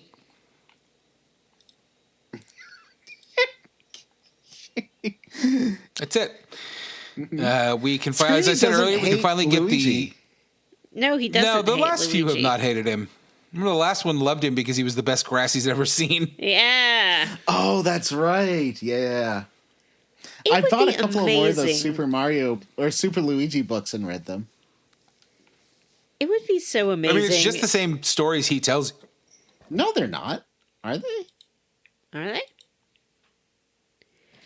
I think so. I Maybe want I'm wrong. very badly for Nintendo to make Paper Luigi game, and it's just the plot that Luigi has been conveying to us. Yes. As I mentioned earlier, we can finally get that big high-up treasure chest that's in the starting area of Rogueport that's been taunting us the whole game, and it's the Ultra Hammer. Toadette is very sad that it's the last thing she gets to show you. Yeah, and that made me sad too. I didn't realize how much it meant to her to be telling us all of this information. Yeah, she got to be like part of the whole thing. She was really happy. So eventually we return to Professor Frankly, who tells us about a giant cannon in FOD outpost that can shoot us to the moon. And there's yet another Is it pipe FOD under or FAR? Rogueport. I don't know. I wrote FOD. What do you want from me? Oh, it is FAR. You're right. Yeah. I wasn't sure if that was like a Star Trek reference. I was trying to figure it out. I was thinking don't Farpoint think so. Station, I think. Yeah. It's not. The worst not episode of Star reference to Trek. that. The one right after with the Planet of Black People is the worst episode of Star Trek. Code of Honor. Oof. And that is the start of Chapter 7. So let's fucking get through this, gang. It's easy enough to find, and we warp to Snowy Far Outpost. It's a town of bombs. I have a The question for village you, Matt. elder. The other penguins, not the detective penguin, they all speak in an Penguins. accent. Are they Minnesotan or Canadian parodies? I fucking no idea. Not even Maybe the Far slightest. is like a play on Fargo. Oh. Yeah, that would make Because sense. they do put in like a lot of don't you knows and like, oh, we got this. Oh, that would be, yeah, that's like North Dakota, Minnesota Yeah. Okay. type stuff. They can't be Canadians because they're not very friendly. Oh, yeah, they are. The Bombs aren't Yeah, they very are. friendly. No, they're not. Talking about the I thought we were penguins. talking about the bombs. No. There's a family of penguins out in Poshley Bay that you can talk to that all sound Right, Minnesota. you're right. I forgot. So the village elder tells us about the cannon, but eventually relents, or he refuses to tell us about the cannon, but eventually relents and tells us that in order to use the cannon, we need permission from Gold Bob, and we need to find the cannon operator, General White. Gold Bob is the father of the Babam family that we met on the train. He's still in Poshley Heights. He gives us permission. Yeah, that was fine. We have to agree several times to give him all of our gold coins, which I had like fucking 1,500 at this point, so I was not happy. I just what had like choice 100, do we so I was have? like, whatever, bro. It's fine. It's 100 gold coins. We agree. He asks us several times, do we really want to do this? And we say yes. And then he gives us a note granting us permission. And then he returns all of our coins. Yay. Oh, he's not such a bad guy after all. And then we do, listen, you know what? I wrote this out, but I'm not going to do it. We fucking have to chase General White around to every location, every city we've been to in the game. It sucks and it's not fun, but we did it. Mm-hmm. This is this game's sense of humor. Like, it really likes sending you around to do a whole bunch of bullshit. It's not hard. Like, you've got the warp pipe room, so you can just literally teleport right into each town, but it's still fucking annoying. It took me 5 minutes and I hated it. I still like it sometimes when the game messes with you. Like the I love you 100 times was great, but this part, I didn't like this. I think I just don't like that this kind of going back and forth fetch questy stuff as much. I need Paper Mario to respect my time. Finally, we find General White has returned to Far Outpost, and we find him in his house or whatever. He's asleep, and you have to jump on him like 30 times to wake him up. I didn't like to do it, and I gave up the first time because I'm like, I'm jumping on this guy too much. It's not nice. I didn't jump on him. I just kept talking fair. to him. Well, every time you talk to him, you jump on him, though. Oh, really? Don't you? I didn't notice that. I don't think so. I jumped on him. Vanessa. I jumped on him. That's all I know. Yeah, I jumped on him. You could probably hit him with a hammer, too. Oh, wow. Oh, yeah, you're right. You're right. That did happen. Yep. Aha! Yep, he gets wrinkled. He gets increasingly wrinkled as you try to wake him up. Johnny's story has fallen apart. You're right. It turns out that he has been searching for Mario. That's why he... Okay. He's been searching for Mario. That's why he's been going from town to town. A fortune teller told him that Mario would make his dream... Oh, yeah. Out in Texas, we got them fortune tellers. Vanessa, you ever hear these fortune tellers? Well, I'd love to receive a fortune. I went to an old lady. She read my tarot cards. She read my tarots. Tyler, Texas, we got a bunch of tarot and fortune tellers. Oh, they say a mysterious stranger will ride into town. Anyway, a fortune teller told him that Mario would make his dream of using the cannon again come true, and he rushes off to get it ready. We follow him and are told to stand in a specific spot. A trapdoor opens below us and drops us into a cannon, which rises from the ground. All of the bombs in Far Outpost pile into the base of the cannon and explode at once, firing us to the moon. This was insane. That's how space travel works, Vanessa. No, it's insane. You get a bunch of bombs into a cannon and they shoot you out. What is a rocket ship if not a bunch of bombs in a cannon? That's what Elon Musk says. Absolute madness, but it worked. It's the moon. We're on the moon. I didn't like it. This is a real classic JRPG. Yeah. I didn't like being here. The moon is for boys. I don't belong there. I did not enjoy to be Peach is on the moon. I don't care. Mario is a boy, and you're playing as Mario. That is true. However, And Vanessa, I brought Vivian and Mrs. Mouse and Goombella and Madame Flurry. I'm not saying that there weren't girls on the moon. I'm saying that me as girl, did not enjoy being on the moon. You can jump a little bit further, but as far as it goes as a level, I didn't like it. There's nothing there. There's some rocks to smash. There's some rocks to fight.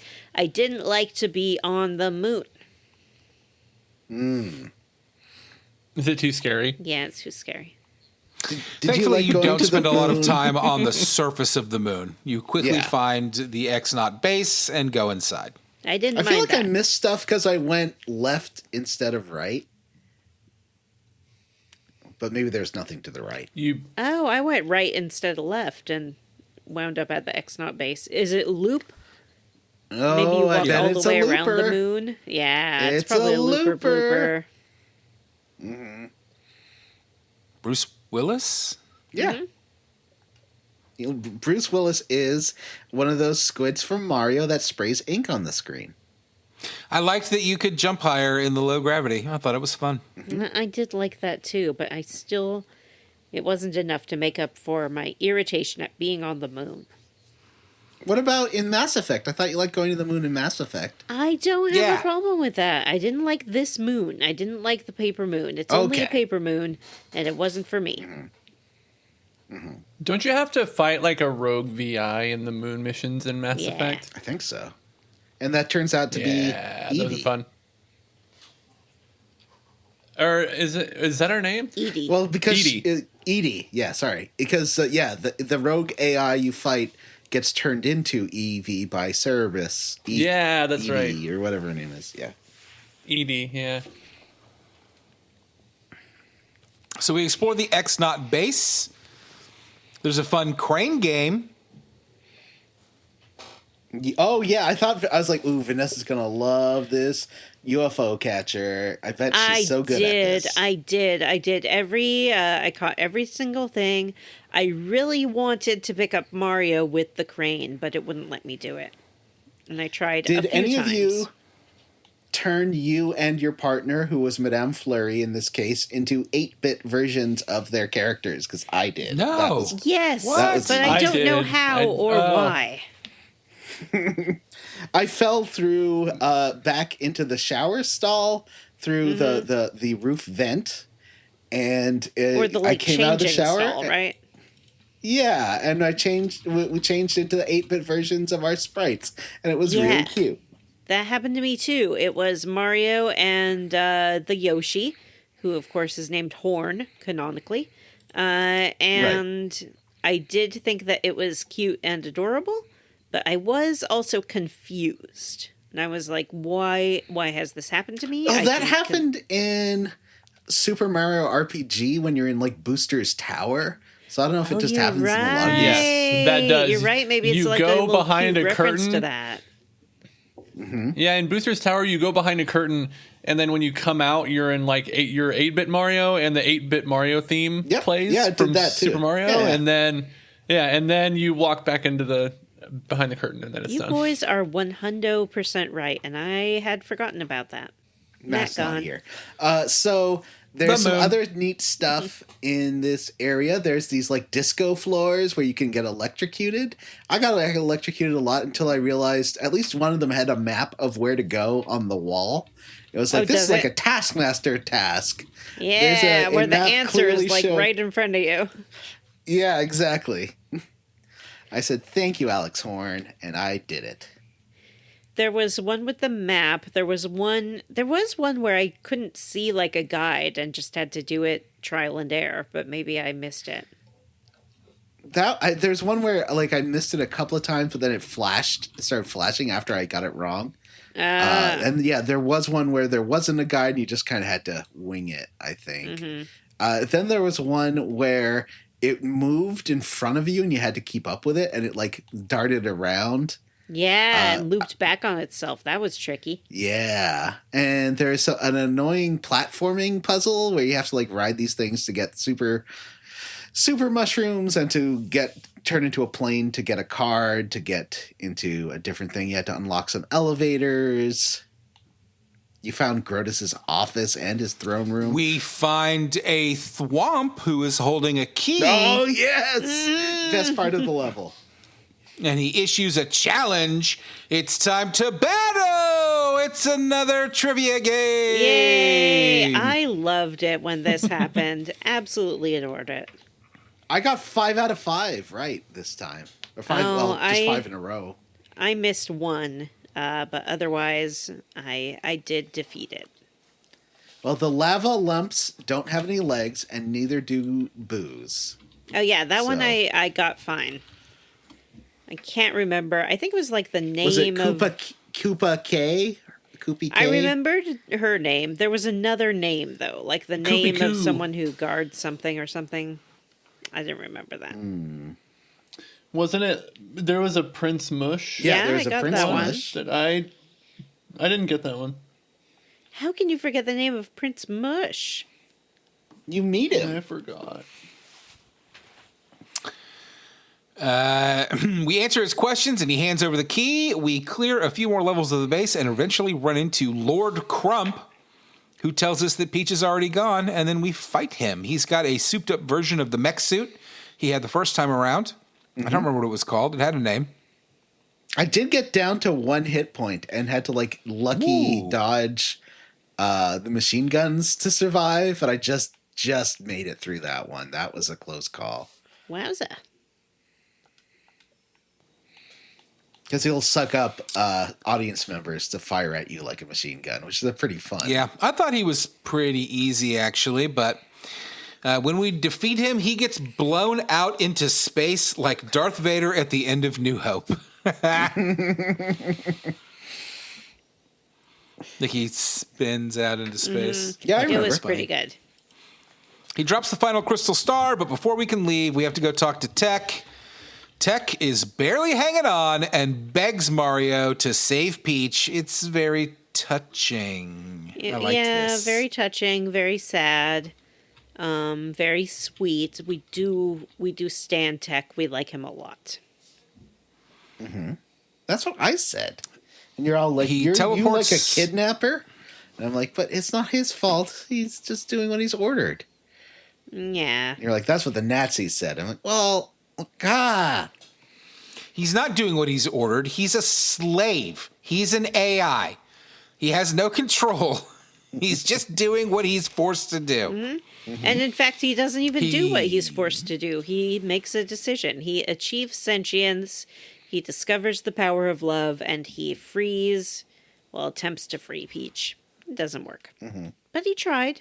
He teleports Mario out of the base with the last of his backup power, and then the moon base totally fucking explodes. Yeah, take that, moon. You suck. And that, friends, is the end of Chapter 7. Wowza, we And did the end it. of the quest log.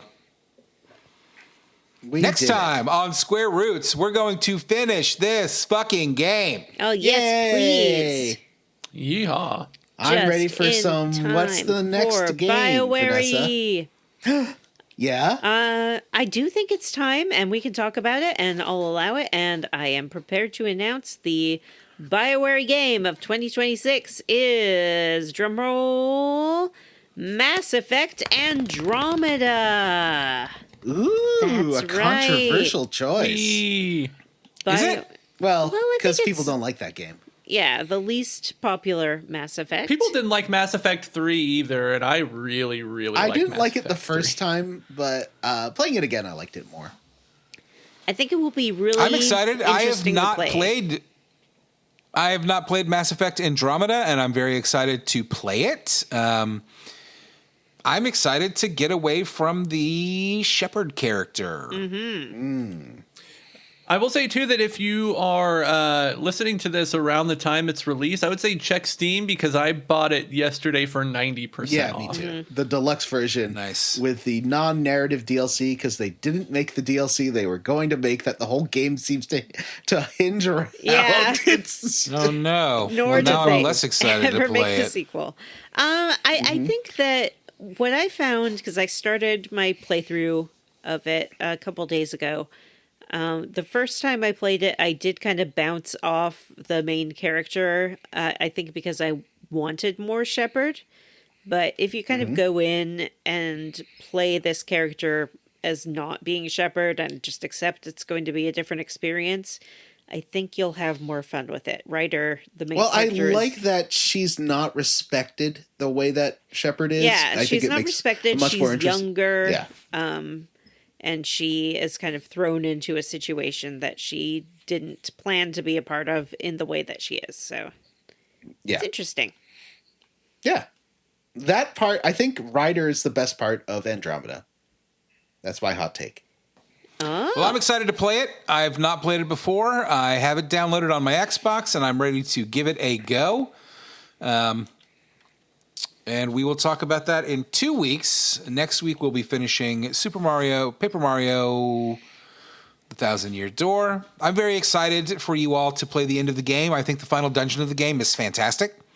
I really think it makes use of all of the abilities in a way that makes the final dungeon really fun. And also, there's a great twist. So it's good. It's a good, fun ending to this game, and I'm excited to talk about it. But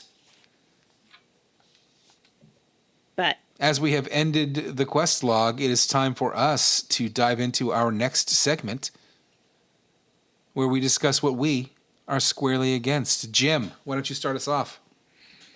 I really liked the train level, although like I didn't enjoy all the running around the train that I had to do from car to car to car to car to car. I had Yoshi as my companion for that entire chunk because at least he gets you around fast. Yeah.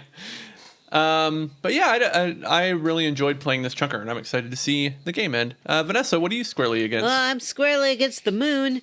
I didn't want to go. I didn't like it. I don't know exactly why I was so against the moon in this. Because particular the game. moon is for Because the boys, moon's and for you're boys, a girl. and I'm a girl. No, I think it was more that I didn't find it necessary to walk around the moon before I went to the moon base. I would have been totally fine just going to the moon base, and it felt just like filler content that didn't need to be there. But that's a lot of this game.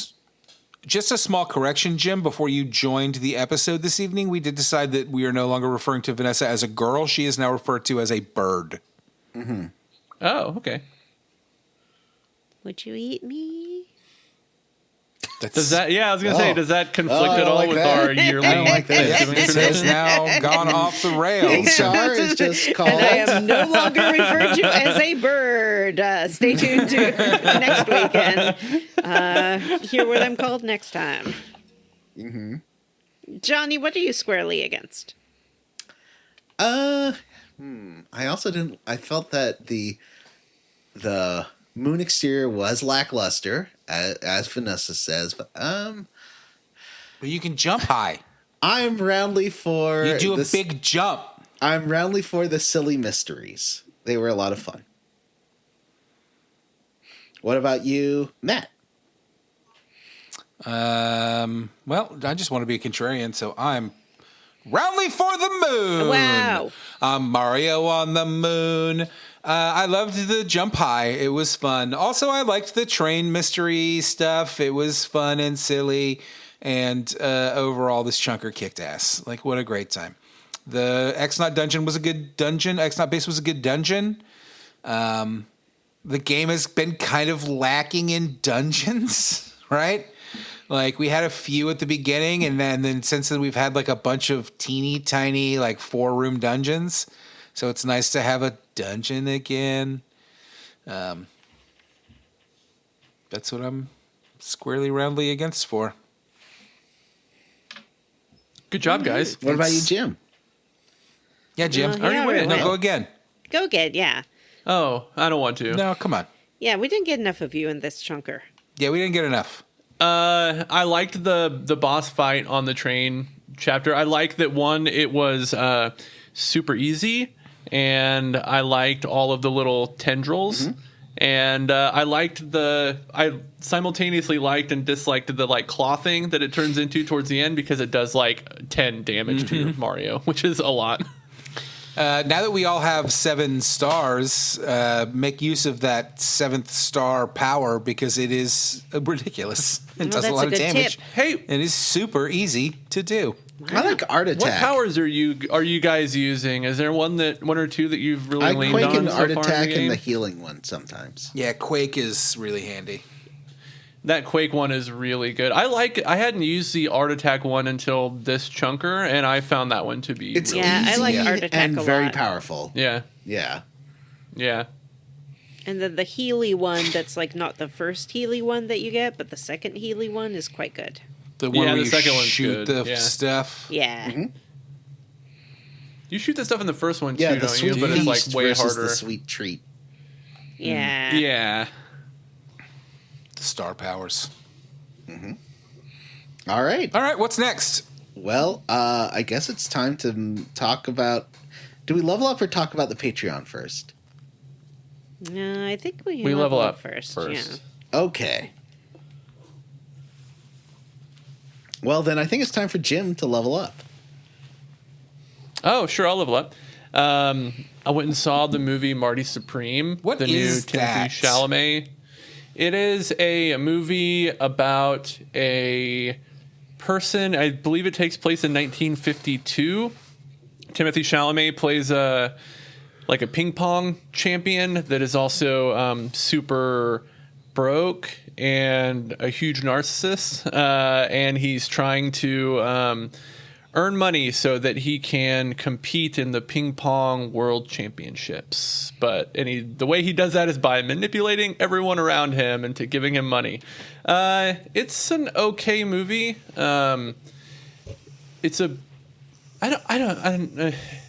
There's a lot of movies about guys being a piece of shit, and this is another one of those movies about a guy being a piece of shit. I heard for the whole movie. that Timothy Chalamet refused to use a butt double in the spanking scene. What? Yeah, he does get spanked by a paddle on film, but he's being spanked by Scott O'Leary, who is the Shark Tank guy, and who is also constantly on cable news talking about how great Trump's tariffs are. Isn't he So Canadian? that took me out of the movie a little bit. It's not Scott, isn't it? Something O'Leary. Oh yeah, it's something O'Leary. He's Canadian because he hold it's on. like Trump's like he should be the next prime minister, and everyone's like, no, that's cool. Kevin O'Leary. So, Kevin Kevin, O'Leary. yeah. No one wants him to Yeah. be the next prime minister, and also you have to be elected. It's not just the U.S. appoints a prime minister. Yeah. I don't want to see that. Yeah. Overall, it was pretty good, but it's one of those movies that just kind of like wears you out because like so much stressful stuff happens in it. John was just Chalamet. chugging his Diet Pepsi, and the camera just zoomed in real hard on him while he did it. I also watched another movie called Anniversary, which stars Diane Lane and Kyle Chandler. And it's about, it opens with their son dating one of Diane Lane. She's a college professor.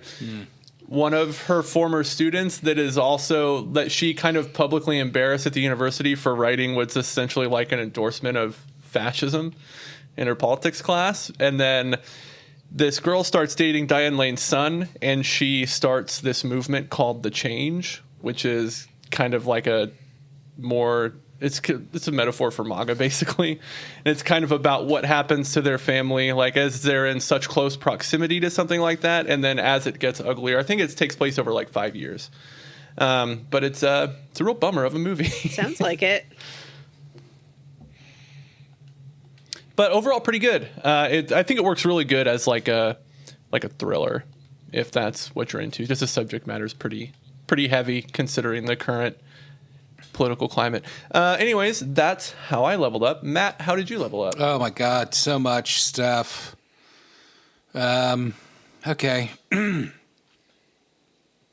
going to try and keep each of these brief. I read the Last Horizon series by Will White, the writer of the Cradle series that I read earlier this year and absolutely loved. Yes, Johnny. Oh no, I'm just trying to also get the hand up icon on my window. And it was okay. I don't know. I loved Cradle. I mentioned it a couple weeks ago on the last episode. It was a little overwritten, and that did not change as I read through the rest of the series. It's not finished yet. There's a couple more books coming. I'll read them, but I honestly, I kind of almost didn't finish the last one. I was really burned out on it. It's just real wink at the camera. It's smarmy. I just didn't love it. That's really harsh. I liked it enough to read 4 fucking books worth. It was fun science fiction, fantasy, space opera with lots of magic, and but all the characters are super. No, tropey's not the word. Neither is cliche. They're super derivative of other properties, which was fun at first, but kind of got old, and they kind of don't grow beyond that. It's all right.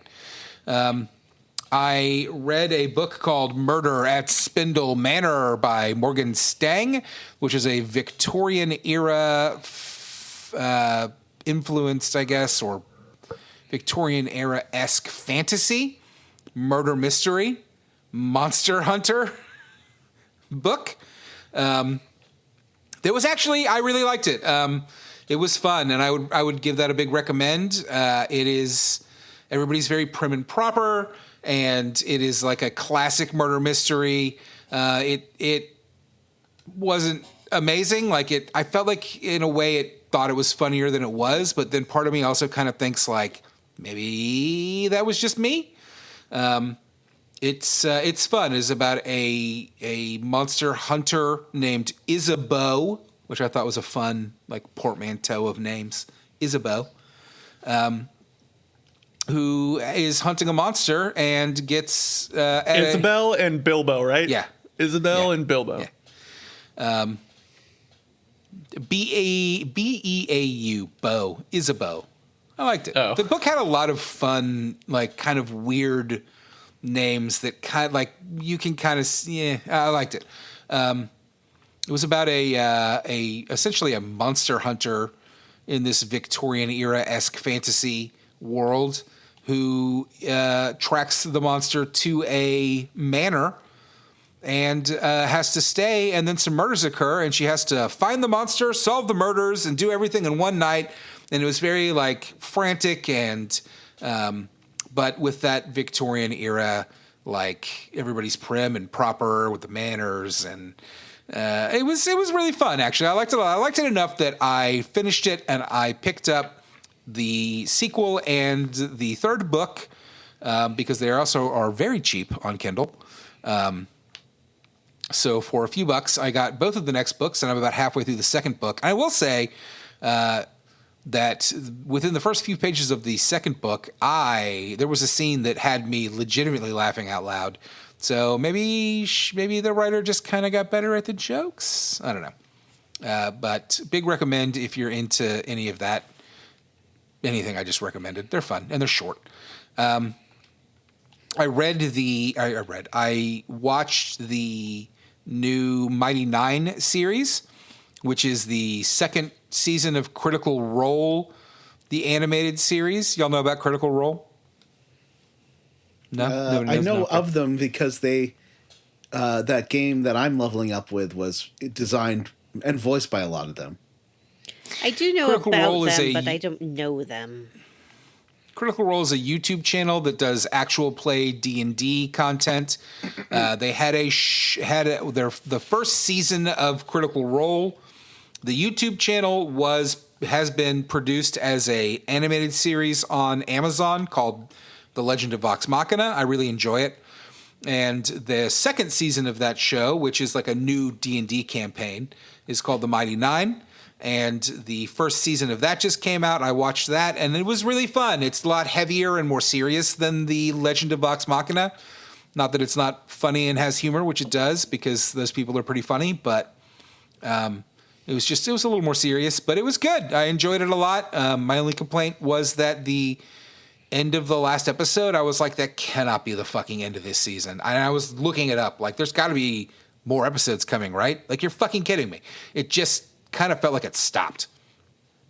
But it was really good. And if you like those Amazon Prime animated series like Invincible or Legend of Vox Machina, it's very much in that vein. Very violent and funny, but whatever.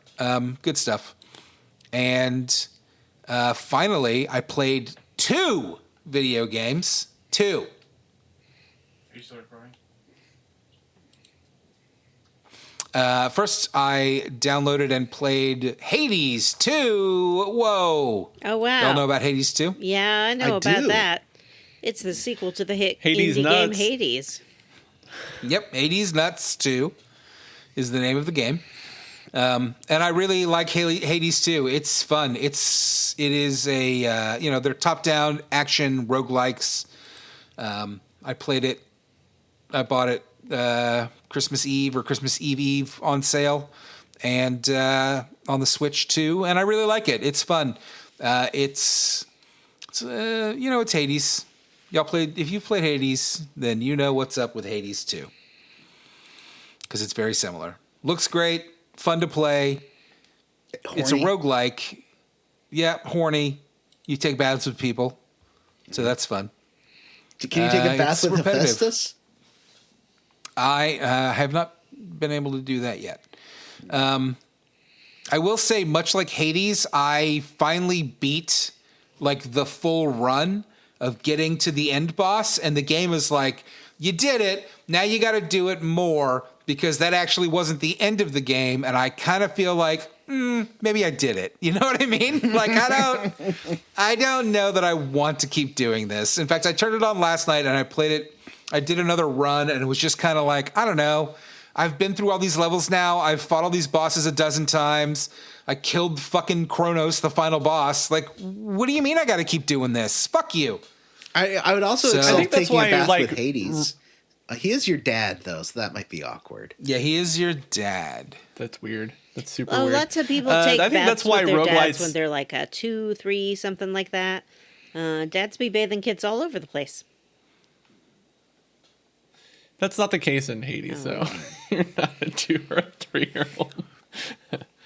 Roguelites, I find them unsatisfying for that exact reason, Matt. Like, I need the dopamine that comes with, like, you've done the thing Yeah. and finished it. And I guess you do that if you complete a run, but then to have it start all over again. Yeah, that's kind of where I'm at. And I'm thinking back, like Hades, when I did that, Dead Cells, which I really liked.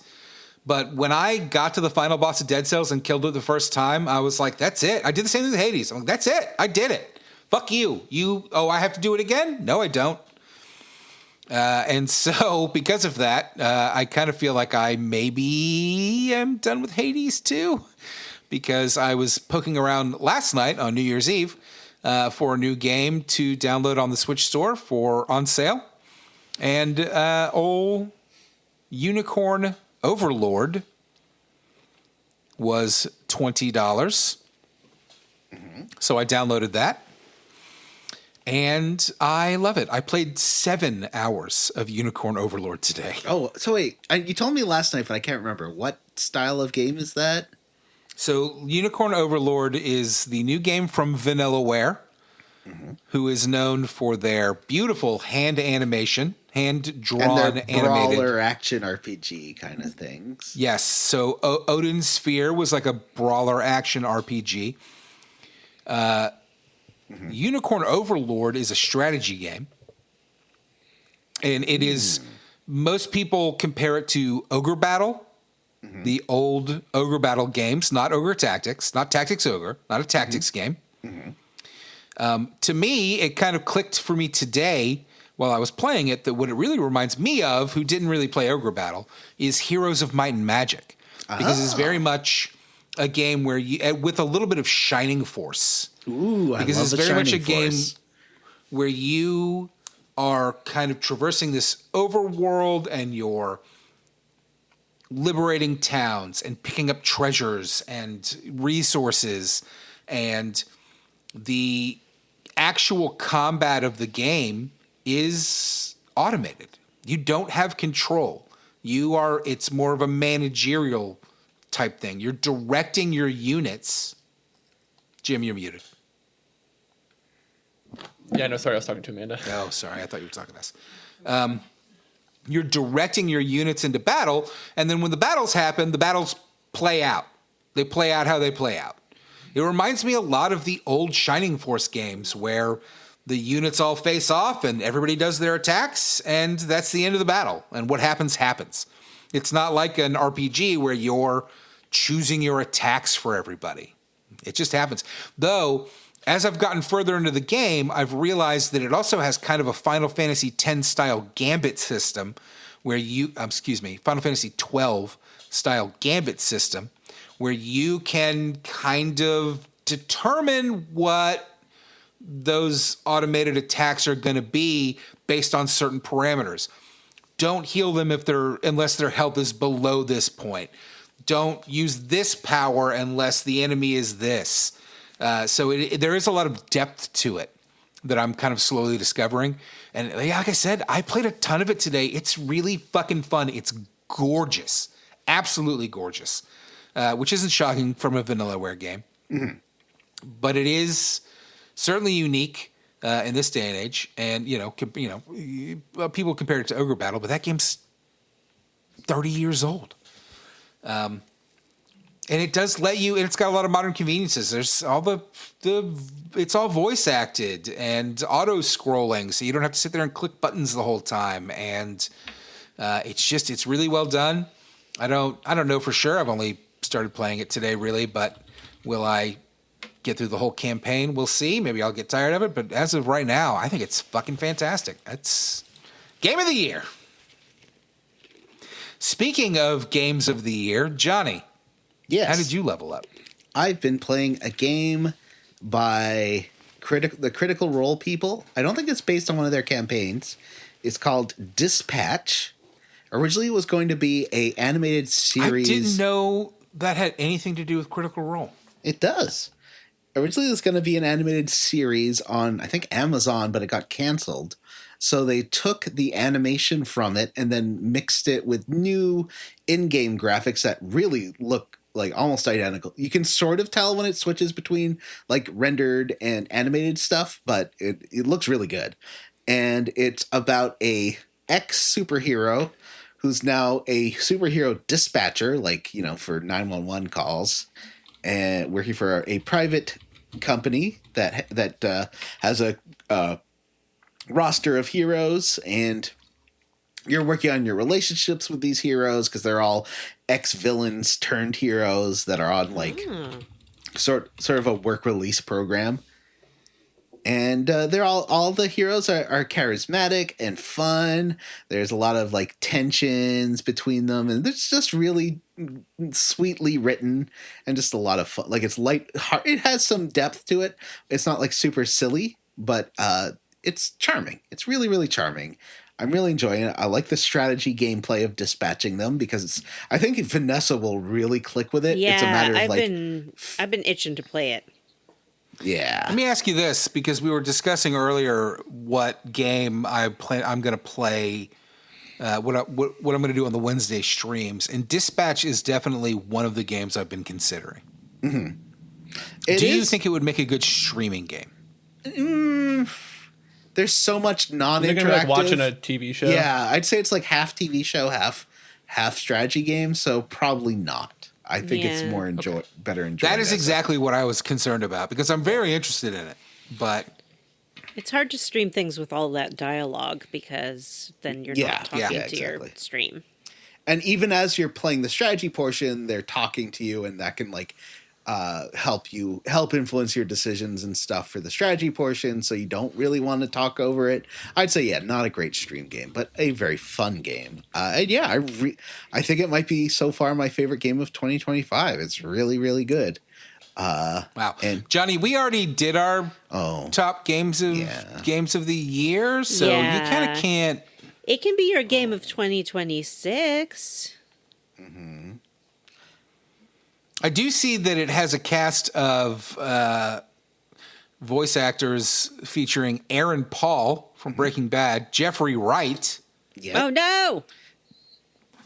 Oh, no. It's like Vanessa's bad luck charm. My arch nemesis, Jeffrey Wright.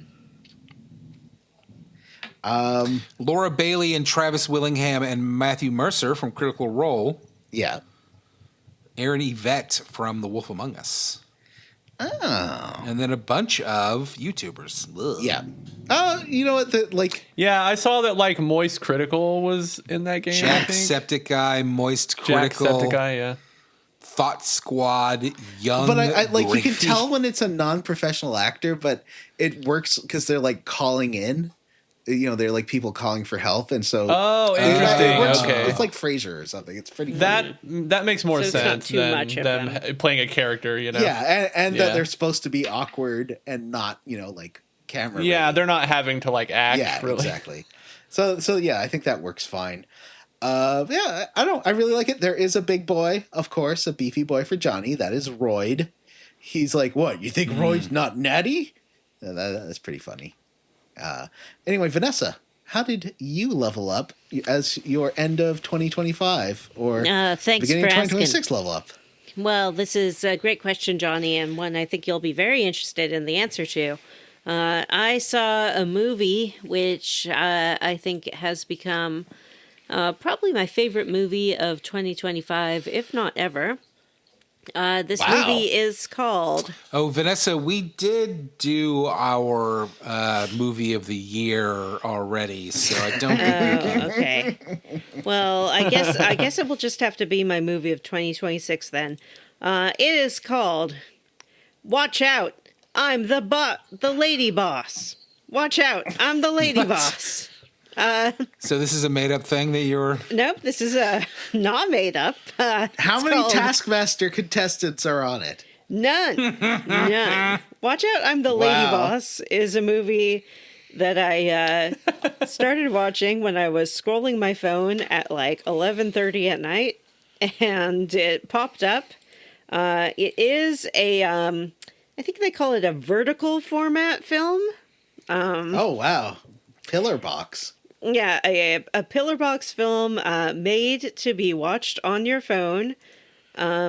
It is in the style of those episodic K-drama releases that became very popular, but it is a American film, although looking at the cast and crew, the writer, I believe they're all Korean, but it is American and potentially Canadian actors. And this movie is about a woman who is the richest and most powerful woman in the world, but everybody she meets keeps not believing that she is who she says she is, or they just assume that she's trash. And it goes on for an hour and a half. There's maybe 4 scenes in it. They drag on forever of she like walks into a room and some snobby woman is like, "What is she doing here? She must be a prostitute. This woman's trash. We hate you. Get her. She's awful." And then Lady Boss, her character in the film is named Eleanor Thunder, aka Lady Thunder, the richest woman in the world and the head of the Thunder Group. She just crosses her arms and smirks and arches her eyebrow and says, "When you find out who I really am, you'll be sorry." And then everyone's like, "No, you're just some trash hooker. We hate you." And this is a good movie? Yep, it goes on and on and on. Sounds great. She What? she goes to... What's happening right now? It's about, she's returning from Africa, where she's been for 6 years working with orphans, to go to her fiance's party because he's been hired at this brand new company at the Whitmore Group. She goes to congratulate him, and he's like, "You can't Are they be the in bad here. guys from Lost? You're just trash." Yep. And he breaks up with her, but happily, Sebastian Whitmore, the CEO of the Whitmore Group, has fallen in love with her. The bad guys he from shows Lost. up to save her. Then the fiance is like, "Who are you? You're with her? She must have hired you. You're a gigolo." He doesn't know that he's talking to his new boss, Sebastian Whitmore. Lady Thunder Of the Whitmore then Group. goes to hang out with General Varelli, who is a warlord who is under her. Don't spoil the whole business. movie, Vanessa. And then finally they go to the big event where Lady Thunder's supposed to be there and release the $100 billion funds. And General Varelli shows up with 2 henchmen who have literal rocket launchers. And everyone is still saying, "This can't be Lady Thunder. She's horrible. She's fooled you all. She's just some nobody gold digger." Turns out in the end she is Lady Thunder, and everyone gets their comeuppance. This movie is it's great. It is a complete female power fantasy of like nobody believing you are who you say you are. And then in the end, you just get to rub it in all of their stupid faces. And I have looked at a couple of other vertical movies, and they all have this exact same plot. Every single one of them is about some woman or man who is either a prince or a CEO or something like that, and nobody believes it. And they all are cartoonishly villainous to this person until the person is like, "I was the CEO all along." And they're like, "Oh my God, forgive us." But they never are forgiven. Were these written because by of their own- AI? Maybe.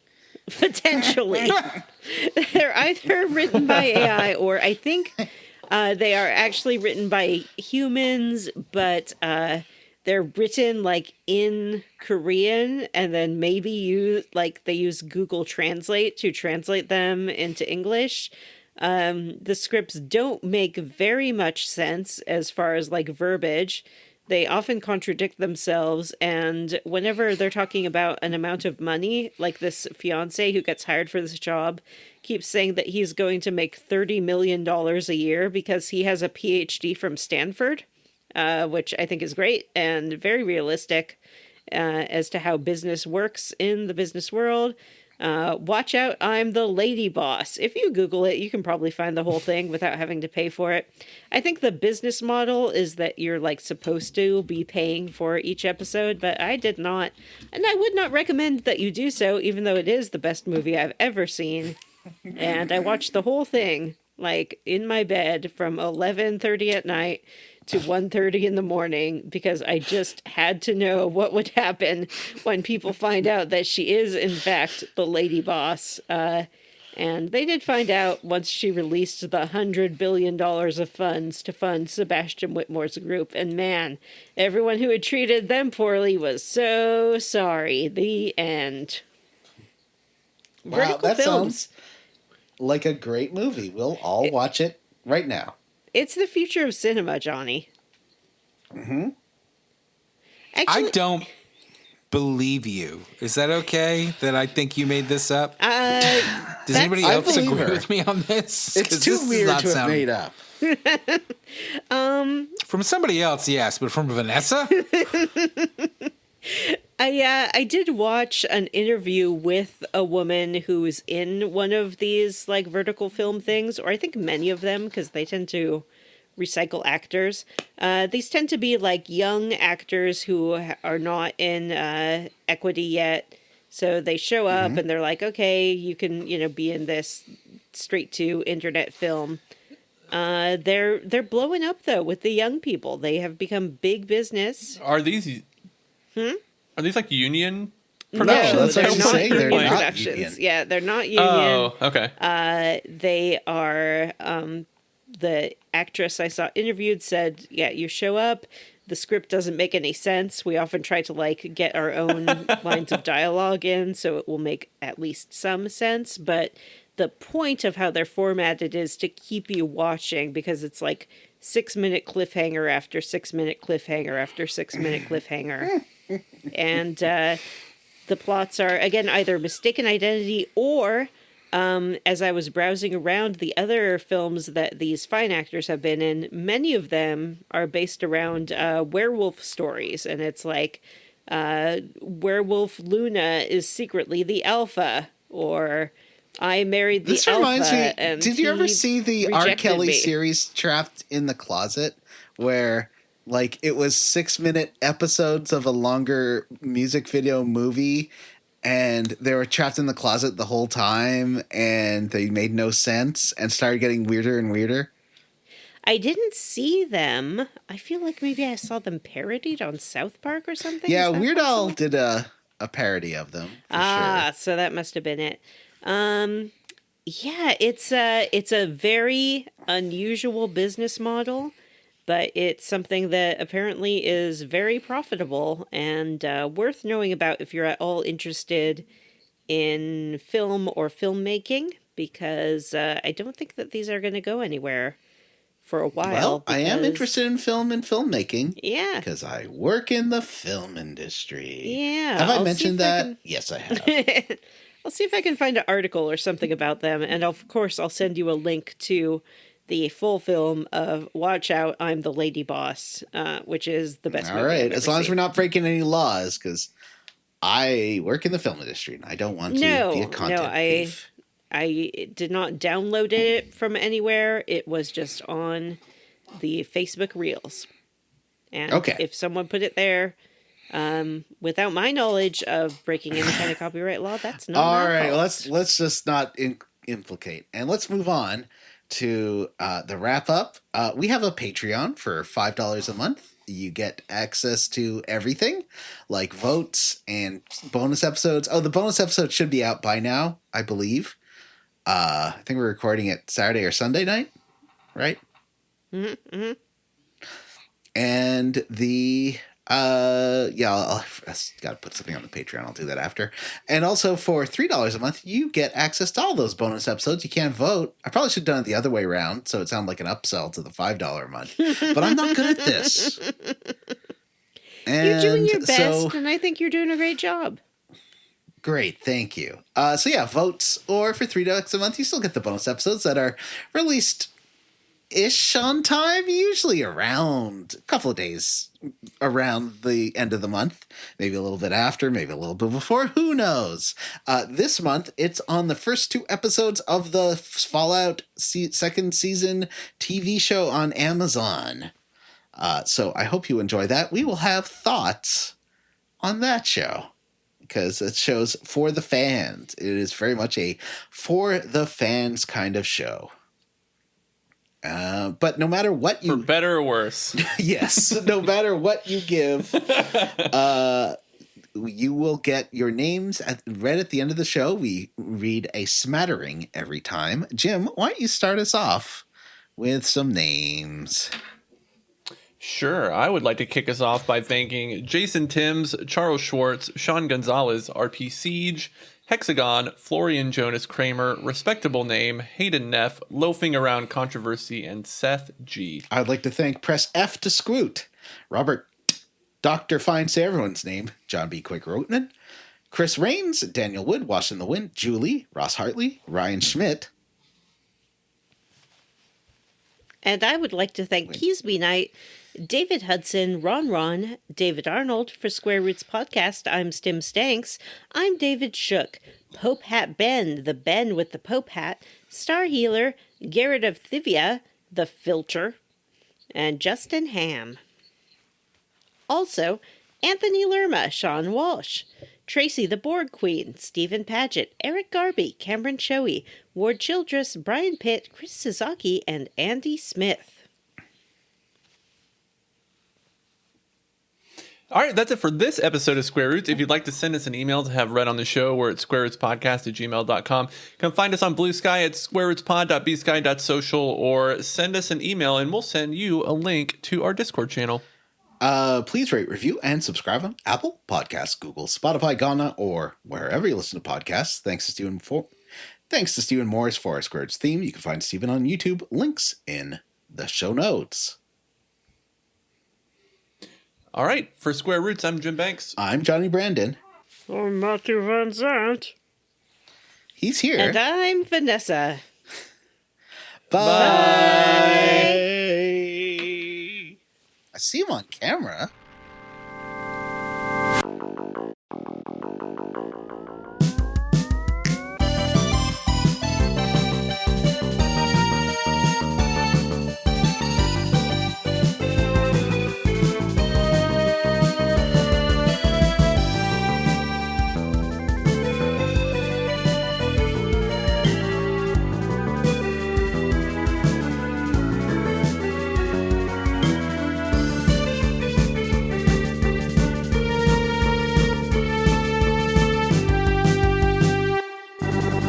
Oh, did you guys already do the Patreon plug? My headphones died, so I was trying to charge them up while Vanessa was level upping.